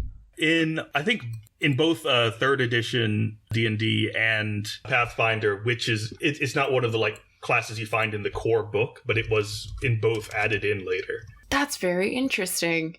Here it is. Yeah, okay, so it's kind of like being a warlock, because I don't think there is a warlock class in Pathfinder. Oh, so witch replaces warlock. Yeah, and like they've got familiars. They generally are like vaguely mysterious / sinister healers who live kind of on the outside of society. Actually, you know what? I'll just read the thing. This is from d20pfsrd.com. Some gain power through study, some through devotion, others through blood, but the witch gains power from her communion with the unknown. Generally feared and misunderstood, the witch draws her magic from a pact made with an otherworldly power. Communing with that source, using her familiar as a conduit, the witch gains not only a host of spells, but a number of strange abilities known as hexes. As a witch grows in power, she might learn about the source of her magic, but some remain blissfully unaware. Some are even afraid of that source, fearful of what it might be or where its true purposes lie. While many witches are recluses, living on the edge of civilization, some live within society, openly or in hiding. The blend of witches' spells makes them adept at filling a number of different roles, from seer to healer, and their hexes grant them a number of abilities that are useful in a fight. That's amazing. So they did gender it. Ish. Again, I don't know how the 5th edition works, but in Pathfinder, they seem to just pick at random a pronoun to use for the whole entry for a given class. Oh, that's right. That's fair. That's right. I do remember they do that. Because, you don't want to say his or her every time, and you don't want to make them all male, so half of them are female. Half of them are female. That's fair. It could have been an intentional choice to make witches female, but there's no actual indicator within the class that you can't play a male witch. Right. Well, and that's the whole fun part about D&D, is that you can do whatever you want. Yeah. That's interesting. So they blend sort of wizard and warlock. I think one of the cool things about 5th edition is that it actually does say at one point, like, hey, gender's not a real thing. You can play a non-gender fluid character if you want, which I think is nice. I think they do. Yeah.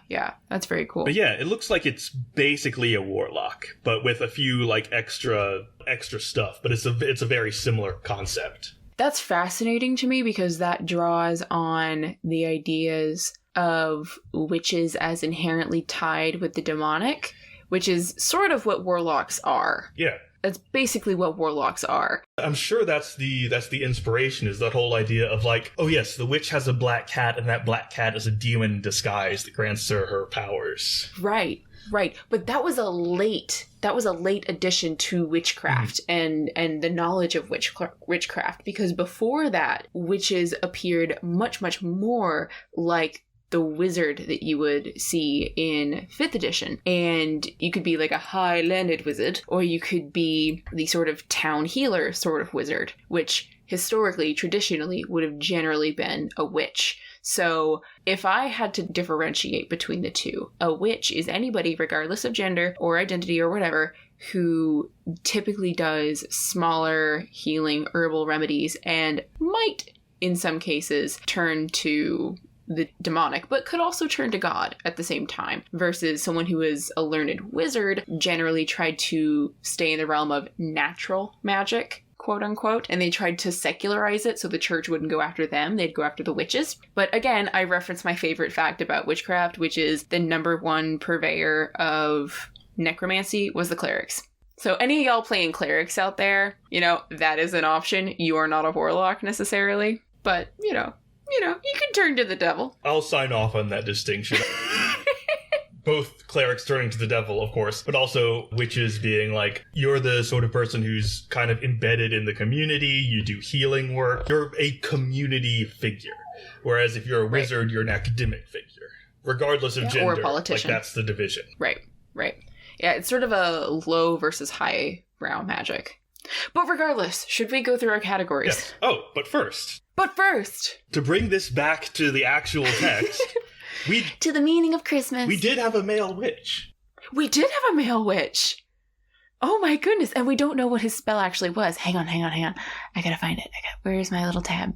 Yeah, because Mac, who stereotypically is a thief, but he's also practicing witchcraft, which checks out for ideas of witchcraft in the day. Yeah, because in medieval and the early modern period, most witchcraft was like ways to steal supplies from your neighbors or to take revenge on them. It's exactly that kind of like behavior. Precisely. So he casts a sleeping spell, and apparently he didn't think the first part of it was good enough. Yeah. It is not specified what he does, but there is a comment where he's like, oh, I need to make this better. And he definitely draws a magic circle. That is in the text. Yeah. Around you a circle, as round as the moon, to the last, until noon. You shall lie stone still until I am finished. Over your heads I lift my hands. So he's putting his hands out over the circle. Your eyes go out, your sight is destroyed, but still I must make better work. And then he improves it, but it's not specified how. And that's probably legalese. Like, that's probably a prohibition that they're not specifying how, because they're like, we'll just draw a squiggly line because we don't actually want to be accused of doing witchcraft on stage. Like, you don't want to accidentally summon a demon, especially because they're using Latin. Almost all of the stage directions are either me or teams extrapolating from the lines. It's not in the text. Except for the magic circle. Right. Well, that's not in the stage directions. It's in his lines. He says, about you a circle. Right. Yeah. And then he just... That's awesome. Yeah. So we do have a witchcraft episode. Yeah. We do have a male witch. And of course his spell is in verse in the original, but that's because everything's in verse in the original. So was this is early modern English then? Or late Middle English. late middle. Can you read the spell in... Yeah, let me pull up the teams. I'm just curious to see what it says. I would love to hear it. But about ye circle as round as a moin, to I have done that I will, till that it be known, that ye lich stone still, to that I have done. And ye shall say theretil of good word is a foin, on hicht. Over your head is me hand I lift, ut går your ean for do your sicht. But yet, ye must make better shift, and it be richt. Ho-ho! I like it. Wonderful. Okay. And in case that was impenetrable because of my bad accent, here's the actual text. I think you read it very well. Thank you. Middle English is just fun to read. I really enjoy reading it. Okay. So shall we look at our segments? Yes. Best dialogue. What say You you? go first if you have something. I like Cole's whole fight the power soliloquy at the beginning, Yes! Fight the power! but for single lines, I enjoy Gil's claim that the child was attacked by an elf, and she definitely saw it happen. Oh my gosh, yes! I think mine has got to be one of these little turns of phrase, which I'm going to have to add to the blog because they're so much fun. I think it was the first one, actually, that I just lost it. Oh, one other thing I want to note for our earlier gender thing. Apparently, in this particular time and place, shrew is not a gendered insult. Oh! Because the shepherds call each other shrews. For some reason in my head it wasn't a gendered insult until I thought about it, and then I realized it was, largely in the 18 and 1900s. Yeah, because I would say what it's equivalent to, but I'd have to bleep it out anyway. Yeah, that's but fair. like Taming of the Shrew. Right. But apparently, like 100 or 200 years before Shakespeare, it was non-gendered. Or at least up in the north it was. I never realized it was gendered until now. I've never heard a man called a shrew outside of this text. That's fair. I suppose I just never thought about it in gendered terms. Maybe I don't know. All right. But no, you're right. Thinking about it, especially in the Taming of the Shrew is definitely, yeah. Oh, all right. Oh, was the line you were thinking about, seldom does the devil lie dead by the road? Ooh, yes. I'm going to go with that one. The other one that I was thinking of is the Pontius Pilate one. Oh yeah, that is good. Into my hands I commend Pontius Pilate, because he just sounds so official when he does it. He's like, yes, I know the Latin. This is like me trying to translate the Aeneid all over again. Did you translate the Aeneid? I did. It was part of my final year of high school. I hated every second of Really? it. I much prefer... Okay. For the same reason that you don't like the Kennings, I mean, I like the I Kennings. hate. But Virgil totally disregards normal Latin word order. Like, you don't need to have word order in Latin, and that's like half the point, because he's trying to get the lines right. Oh, I see. So it was so hard to translate. And I remember the very first class that we did that, we translated 7 lines. And then by the end of it, we were doing like 50 lines in one go. But at the very beginning, we started with 7 because that's all we could do. That does sound exhausting. It was horrible. I much prefer Cicero. Caesar's easy. He's too easy. He gets kind of boring. I like the De Bello Gallico, classic, but Cicero is probably my favorite because he's so snarky. So I highly recommend. Also, you clearly went to a much cooler high school than I did. We didn't translate Latin at all. I was homeschooled. Oh, right, okay. That explains that. Yeah, but I took my classes online, and I did get to have an incredible education in terms of learning all the classics and things. So for those of you who have kids and are wanting to bring your kids up in a sort of classical education, it's Memoria Press or Memoria Press Online Academy, which is basically how I grew up with my education. It's a great program, and so if you do want your kids to learn Latin or Greek, or there's a great rhetoric class for Aristotle, so if you're interested in bringing your kids up in a classical education, I highly recommend their stuff. So just throwing that out there.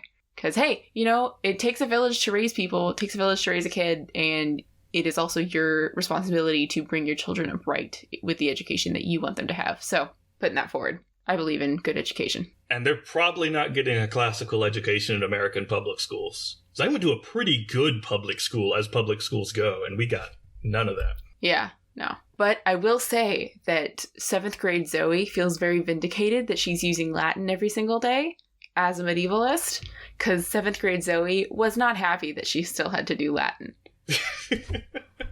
So, just throwing that out there. I couldn't get over Greek. I hated ancient Greek. But regardless, yes, so Manus, Tua, Commendo, Pancio, Pilato.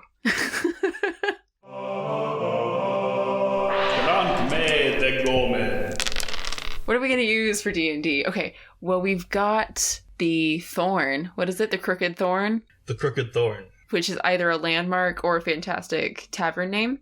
Either one. Yeah, I think Teams had a note on this. Let me see if I can find it real quick. Ooh, yes. And what does Teams stand for again? Oh, God. Teams Middle English Texts Series from the University of Rochester. They've got the Camelot Project, the Robin Hood Project, the Crusades Project, the Cinderella Biography, and Visualizing Chaucer. So they have some fantastic projects.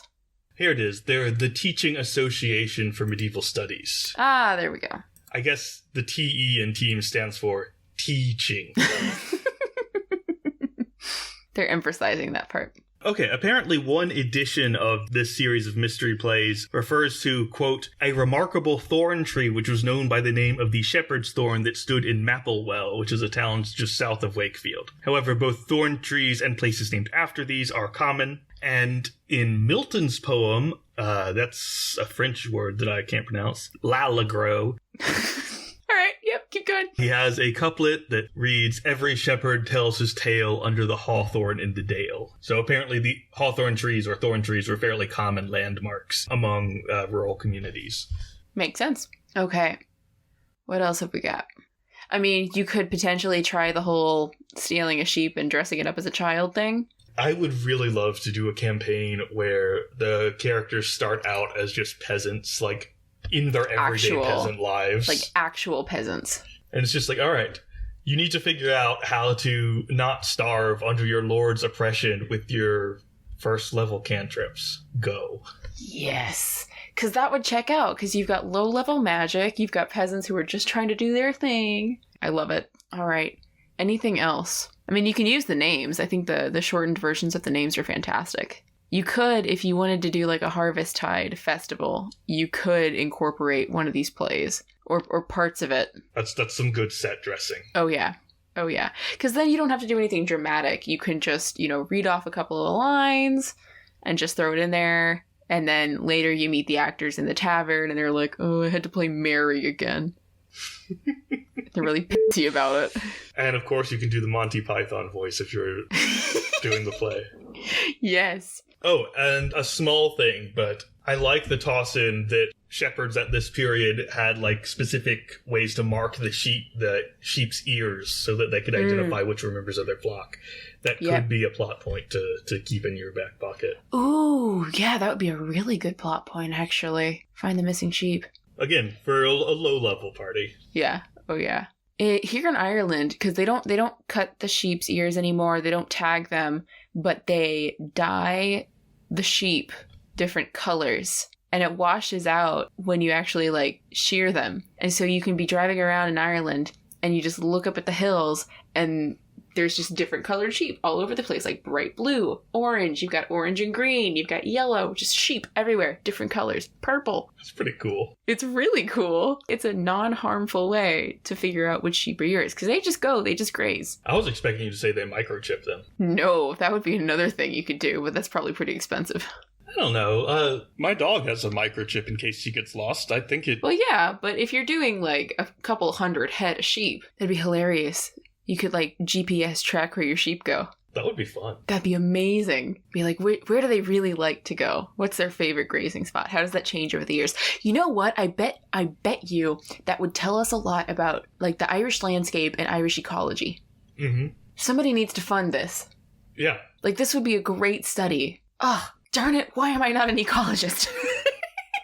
This is way more fun. Also, if you could attach, like, little GoPros to the sheeps as well. Like, just imagine being a shepherd and going, like, I'm just gonna watch my sheep wander around on this GPS and, like, switch between sheep view cam, sheep's eye vision. Oh my gosh.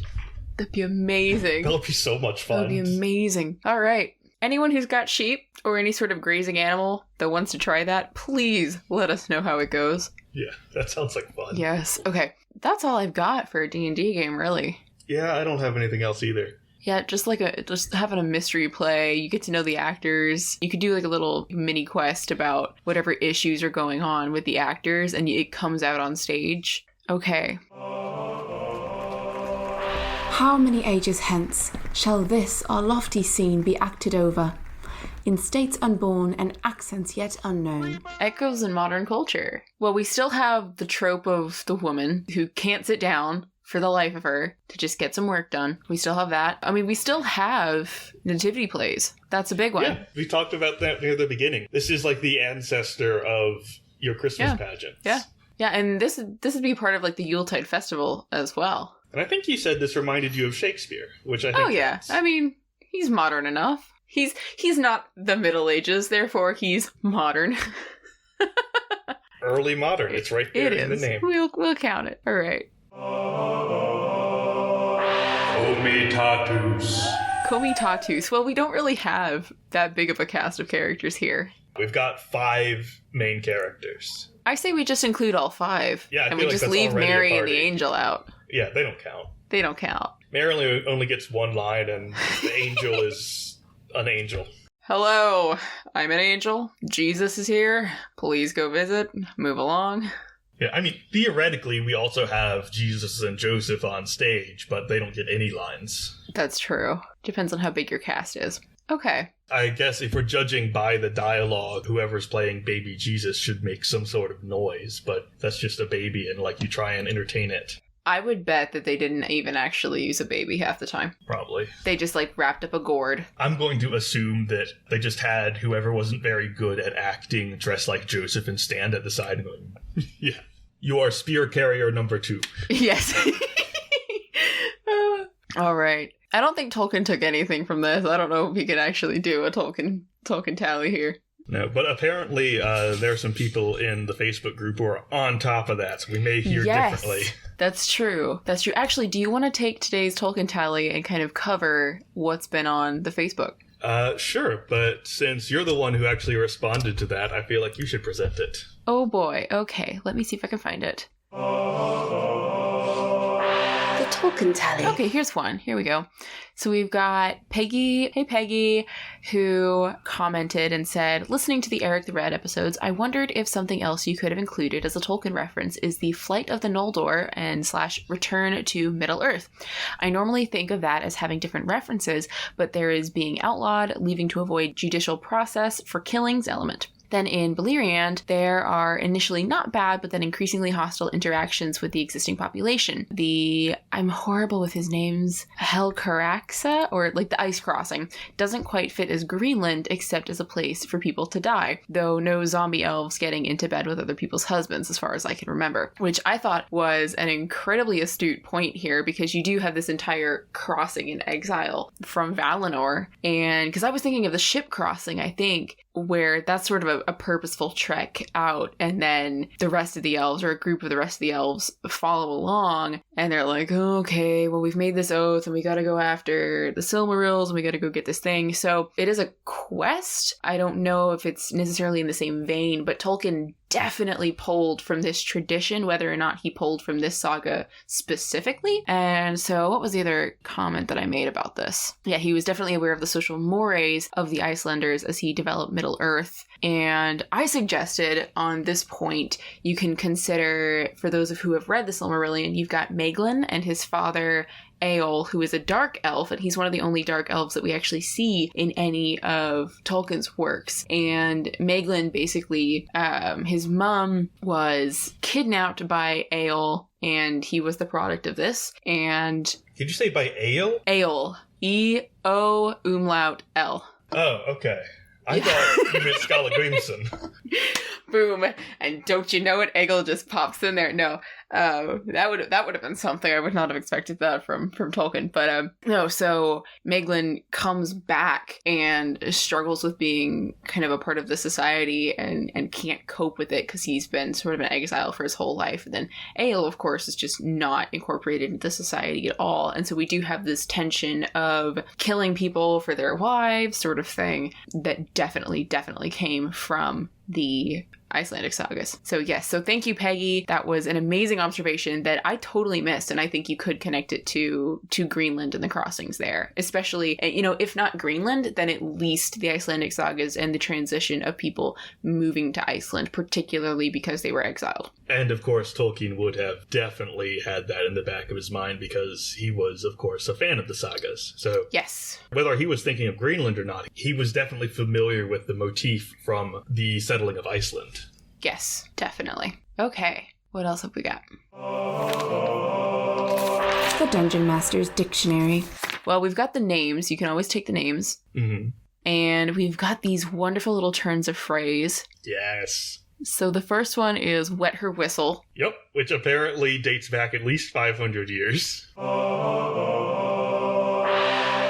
Future Mac here. A quick check of the OED reveals that this phrase also appears in Chaucer, who wrote almost 100 years before this play was composed, so it dates back even further. We've also got Coppeld as a common name for chickens. We've got Shrew. We've got Shrew. We've got the devil lying dead by the roadside. You know, if you could incorporate Into Your Hands I Commend Pontius Pilate into your campaign somehow, you get so much props from me. Yeah, tell us about it if you manage it. Yes. It doesn't even have, it doesn't have to be Pontius, but it could be like some political figure who's definitely well known. Flax on my distaff. Yeah, that was a good line. I kind of like that little idiom, because it's just like, I've got business to attend to. I've got flax on my distaff. Yes. For anyone who's not familiar with medieval craft, this is like a spinning kind of thing. Mm-hmm. Spinning to do. Go walk in the waning moon. Yes, very good. That one's fantastic. I do love that one. I also like Gil's proverb, though the pot goes off into the water, eventually it comes home broken. Yes, that's a great one. Is that... What's 23? I'm trying to find 23, because that's you reap what you sow. You drink what you brew. You drink what you brew.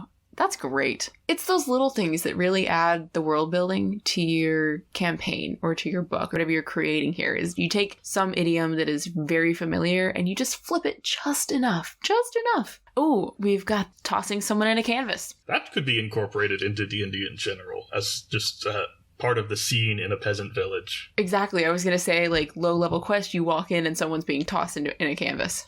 Or you could have... Oh, no. All right, so you know how it's always fun to, at some point, drag up the PCs in front of a judge and list off their crimes?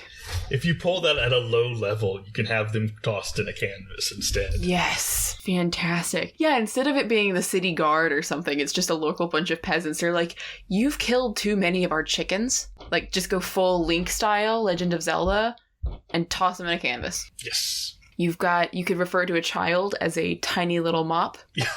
That just tickled me when I saw it. I had to keep it in. Like, the fact that you're referring to the Christ child as a tiny little mop. I know, right? Hold on there, buddy. That's our eternal Lord and Savior you're talking about. But he's also so cute. His little toesy woesies. Yes. Oh, no. I just pulled up the original text. So the line is, Heil, little teeny mop. Oh, that's so pure. Oh, man. Teams has a marginal note for a mop that just says, baby. Baby. Oh, boy. Oh, no. I also like that both Gib and Daw call babies Little Daystar.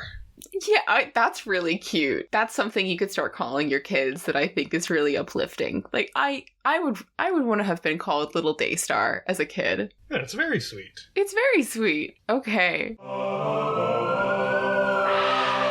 Street smarts! What are we learning from this text? We're learning that apparently magical sleeping spells do work. But not as well as you'd like, because I don't think it lasted until noon. It did not last until noon. And then we're also learning that you could potentially get away with sheep theft by dressing the sheep up as a child. Yeah, that almost worked.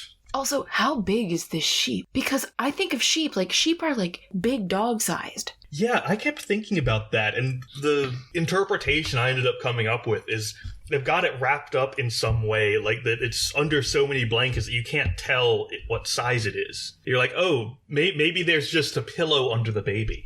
Or maybe it's like a freshly sheared sheep and it's like a lamb or something. I don't know. But that It is specifically a fat sheep with fleece. Oh my gosh. Maybe they cut out the bottom of the crib. I guess so. So it's just like the head is sticking up like a puppet and everything else is covered by. Oh my gosh. Oh no. Also, if somebody does figure out your ruse, blame it on the elves. Yes. Tried and true method. Elves make excellent scapegoats. They really do. I like that Daw didn't realize at first. Yeah. It was actually a sheep. He's like, hey, your kid looks kind of like a sheep. Like, which is kind of ballsy to say. Yeah. This woman's just given birth. And you're like, huh, your kid looks like a sheep. Like, you don't say that to a new mother. I think Gib picked up on it immediately. He's the one who says, like, he looks like a sheep, and he's like, oh. He's like, whereas Daw's just like, oh, sheep. He has a snout. And Paul is like, oh no, we shouldn't bother them about their poor deformed child. I love Daw's character so much because he's so heartfelt about everything, and Gib's just super sarcastic about it. He's like, oh my gosh, I can't believe we're doing this. Oh, it's like, it's a sheep. It's an actual sheep. Oh boy. Yeah, so you could potentially get away with sheep fraud. I wonder if you could use the same thing for insurance fraud, like medieval insurance fraud. Dress your house up and hide it in a crib? No, I was thinking, or like child support. Oh. Like you've got one too many kids, except your kids are just sheep. They're dressed up to look like new infants. I'm not sure I'm following this plan of yours. I don't know, I'm just throwing it out there. Like you get charity from the church and you're like, oh, I'm a new mother, you know?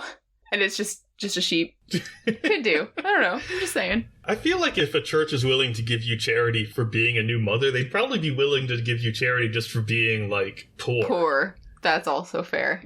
Yes, but we're talking about the medieval church. It's a toss-up. It depends on your local parish. Back to the beginning, one more street smart. What we learned from Cole's opening soliloquy is fight the power. Fight the power. Mm-hmm. All right. Best moment. Mine's definitely the reveal where it's a sheep. And Daw doesn't realize it. It's the greatest moment. Yeah, I think the two of them getting caught with the sheep in the crib is absolutely the best part of the play. Oh, it's great. Either that or, like, the dramatic switch to That's right. Bethlehem. That was very sudden. It's the same thing as in Teodel's saga, where they're like, we're in Syria now. Except in this one, they're also going back in time. It's like, they're just jumping.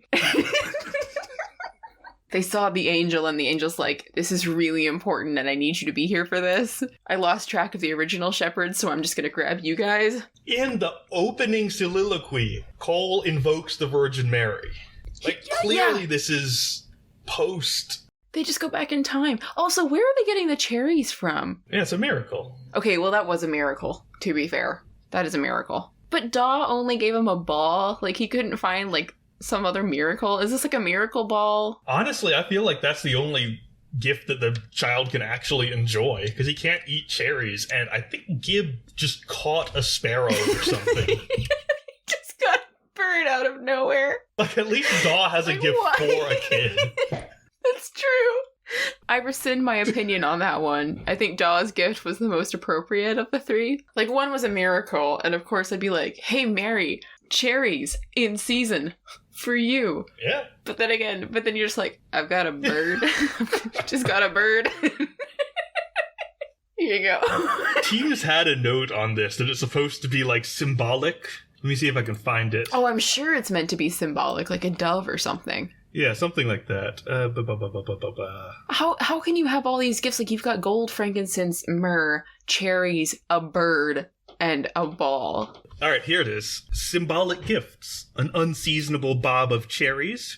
Reminiscent of the famous miracle staged in the in-town nativity pageant. No idea. Oh, in which a cherry tree not only produces fruit out of season, but also bends down to give the fruit to Mary. Oh, of course. A bird, symbol of the Holy Ghost and of creation. Right. And a ball. But that's specifically a dove, though. It's not just a bird. And apparently a ball is the royal orb representing dominion over the earth. Like how you see like emperor portraits and they've got that sphere with like a little cross on top. Excuse you, that's the apple of Eden in Assassin's Creed. I have no idea what you're talking about. That's fair. They totally lost the plot on that one. Like, they had a plot going, and now they're just like, you can be a Viking! And I'm like, you guys, what happened to the plot? What happened to the whole, like, Templar assassin? Like, hold on, wait a minute. I miss those days. I kind of want to be a Viking, though. Oh, no, I still want to play the game. They just totally lost the plot. They just need to come out and say it. I know nothing about the plot of Assassin's Creed. That's the fair. extent of my knowledge is that apparently the map of Italy is very accurate. Oh my goodness, yes. I was able to walk around Florence based on how much I'd played that game. That's all I know about it. Which says something for the detail of that game and also says a lot about how much I played that game. Okay. The court. You go first. Oh no. Okay. I'm taking the woman this time. I want Gil. That's fair. I want Gil. She was definitely on my list. I really appreciate her ride or die attitude. Absolutely. She's like, babe, I've got this great idea. We're going to be able to keep the sheep. I love her because she goes immediately from, you stole a sheep, you're going to get hanged, to, all right, I'm in. No, I really want to make the Witcher reference. Oh no. There's a moment where Geralt, he's like, yeah, we're going to go hunt the dragon. And he's like, no, I'm not doing this. I don't hunt dragons. And then Yennefer walks in and he goes, I'm in. The moment that she walks in because he wants to be with her, which has now been a reference to Rick and Morty. You son of a bitch, I'm in. I've seen that as a meme. Yes. And I've also seen Rick and Morty. There you go. I've not seen The Witcher. I highly recommend it. It's fantastic. And it's based on the books. So nobody gets salty about the differences between the show versus the books versus the game. I enjoy all three. Maybe I'll read the books. The books are fantastic. And there's audiobooks. There's versions of them on YouTube, I think, also on Audible. As much as I try and avoid giving money to Amazon, I have not been able to give up my Audible subscription because I love me some audiobooks. Oh, they're amazing. I love audiobooks. Okay, so I picked Gil. I feel like this is too on the nose, but I'm going to take Mac. Yes. And I guess the two of them can have visiting rights if they want. Absolutely. Amazing. Power couple of the year. I came in knowing that I was going to take one of them. Exactly. Okay. Final rating. Maybe I'm just in a really good mood, but I really want to give this a 10. Like, I really, really genuinely enjoyed this play. Maybe it's because I was the one acting it out. Like, between the two of us, we had a ball doing this. Because I like how we get to see the common people. I like Gil's character. I like how it's technically a nativity play, but it's also about thievery. It's got magic. It's got shenanigans. It shows us the common people. It shows us what they would have been into. Nope, I'm going to give it a 10 just because I really enjoyed this. And this was a fantastic cold read. Go for it. 10. Maybe it's because I didn't get the same surprise from it because I did the translation. That's true. Modernization. That's true, you did. So I'm only going to give it an 8. Fair. I do like the thievery, and I like the view of the common people, and really it's well written. It is well written. I think it would be better if it weren't like, these are the shepherds from the nativity. Like, if they just left that whole last part out, I think it would be massively improved. That's fair, but then they couldn't make it as an excuse to do it at Yuletide, which is what I think this is actually about. Oh yeah, I'm sure that's the motivation. Like, the point here is not that it's a nativity play. The point here is that they're shenanigans. And they Yes. just have to justify throwing in the nativity at the end. Like, that's Yeah, I it. feel like that's what it is. Oh yeah. Okay, so that ties it with the true judgment of Neil Frossach. I feel like that's fair. Oh yeah, definitely. Okay. Welcome to the Leech's Corner. For womb sickness. Womb means like belly or stomach. It's cognate with womb, Right. but it's used in a general sense in the Leech book for like that whole area. Makes sense. Seethe rue in oil, and let the sick swallow it in oil. Again, give him to eat a wild pigeon, sodden in vinegar and in water. I'm gonna assume that the pigeon is dead, but I think it's more fun if it's not. Also cooked. I hope it's cooked. I hope this is not like raw wild pigeon. That's true. That's probably actually less unhealthy then than it is now. Oh, yes, 100%. Because there are no wild pigeons. There's just city pigeons. I mean, to be fair, pigeons and doves are basically the same thing. But when we hear pigeon, we think the feral pigeons in the city, which you should not eat. The modern equivalent of plague rats. You can't change my mind. For Wom's sickness again, let him chew leaves of laurel and swallow the juice, and let him lay the leaves on his navel. Again, give melted heart's marrow in hot water to drink. That's heart, H-A-R-T. Ah, so that's a plant. No, that's a deer. Oh, okay, yes. Yeah, the so marrow it's of like a stag. The marrow, the bone, yeah. Or the stuff in the bone. Which is still served in restaurants. Like, you can still cook and eat marrow. I'm not surprised. Yeah. For moderating the action of the womb, take beet, delve it up, and shake it off. Do not wash it, but seethe and boil it in a kettle so long that it be all sodden to pieces and run thick. Then add a little salt, and of honey 5 spoon measures, of oil 1 spoon measure. Give the man a bowlful. That seems like it would work. Yeah, it's probably fine. That makes sense, because it's beet. So is that like a, I don't know, it's something soft, easy to digest? Yeah, and you're specifically boiling it until it basically dissolves. Yeah, that seems like it would work. I'd buy that. Although I do like that you can't wash it. You can shake the dirt off, but you can't wash it. You gotta get those vitamins. Again, give to the sick to eat, separate, the top of a sodden leaf having a head to it. Again, give him to eat some seed of the red nettle on bread. Again, give him to drink juice of mulberries. Mulberries? Yeah. Those are pretty acidic. Huh. Again, let him eat after his night's fasting plum fruits. Again, give him to drink elder rind beaten, as much as may weigh a penny, in a bowl full of cold water. See, these sound like varying fixes for, like, constipation. It could be. I was thinking more of an upset stomach, like... Well, that too, but, like, plum specifically. Are they? Wait, plums and prunes, are they the same fruit? Are they like grapes and raisins? A prune is a dried plum. There you go. Boom. Boom. Oh, I'm so proud of myself. So, yeah, this is legitimately eat prunes in the morning for stomach problems. Yeah, and I would argue that beets would do something similar. They might. Yes, this is to cure constipation. That's really cool. They had this figured out. Yeah, they figured this out. I'm not sure all of these work, like seed of the nettle on bread, maybe not ideal. Right. I don't know how good marrow is for anything other than vitamins. I don't know. But hey, beets, yes, and prunes. Or plums. Yeah. That's amazing. Lots of vinegar is involved too. Well, that would make sense. You're supposed to soak the pigeon in vinegar. Yeah, these are foods that will soothe your stomach in medieval times. Yeah. Help you. And I mean, if your diet is mostly carbs, that could be an issue. If you're not getting enough fruit, veggies, fiber. Which might be the case, because if they're farmers, they may be largely living on bread and beans and stuff. Right. Although beans might also help with constipation. I was going to say beans, you're going to be fine. Well, there you go. Oh, that's fascinating. I like it. When you started talking about the beets, I was like, I think this makes sense. And then the plums definitely make sense. And there we go. Here's something that's extra wild. The whole section of the Leech book that's on stomach problems apparently is heavily borrowed from classical sources. So these are even older remedies than the medieval period. Like, this is stuff that the ancient Greeks had figured out. Amazing. That checks out. So the next time you drink prune juice, think about ancient Greeks. There you go. Awesome. Okay, before we close, there is something that I wanted to share on the Facebook group. Jared let us know. I'm going to be bleeping these last names, by the way, or cutting them out or something. Oh, that's fair. I mean, they are putting them publicly on Facebook.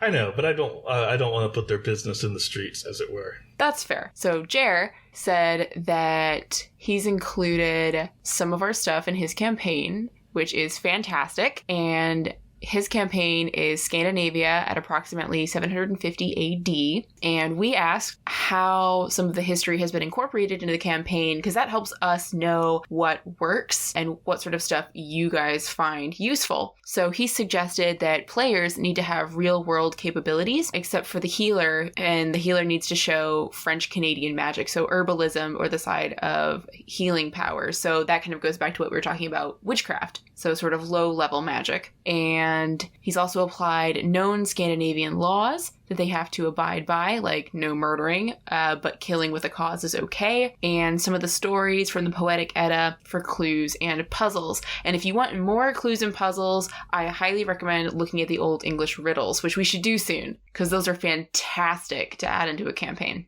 So thanks for sharing that with us, and that helps us with ideas for what to include and what's helpful. So awesome. And we're glad that what we've put out has helped enliven your campaign. Also, we always love stories from your D&D campaigns, so yes. Please share anyone who has them, especially if, as you say, if you're using stuff from here so we know what's getting applied.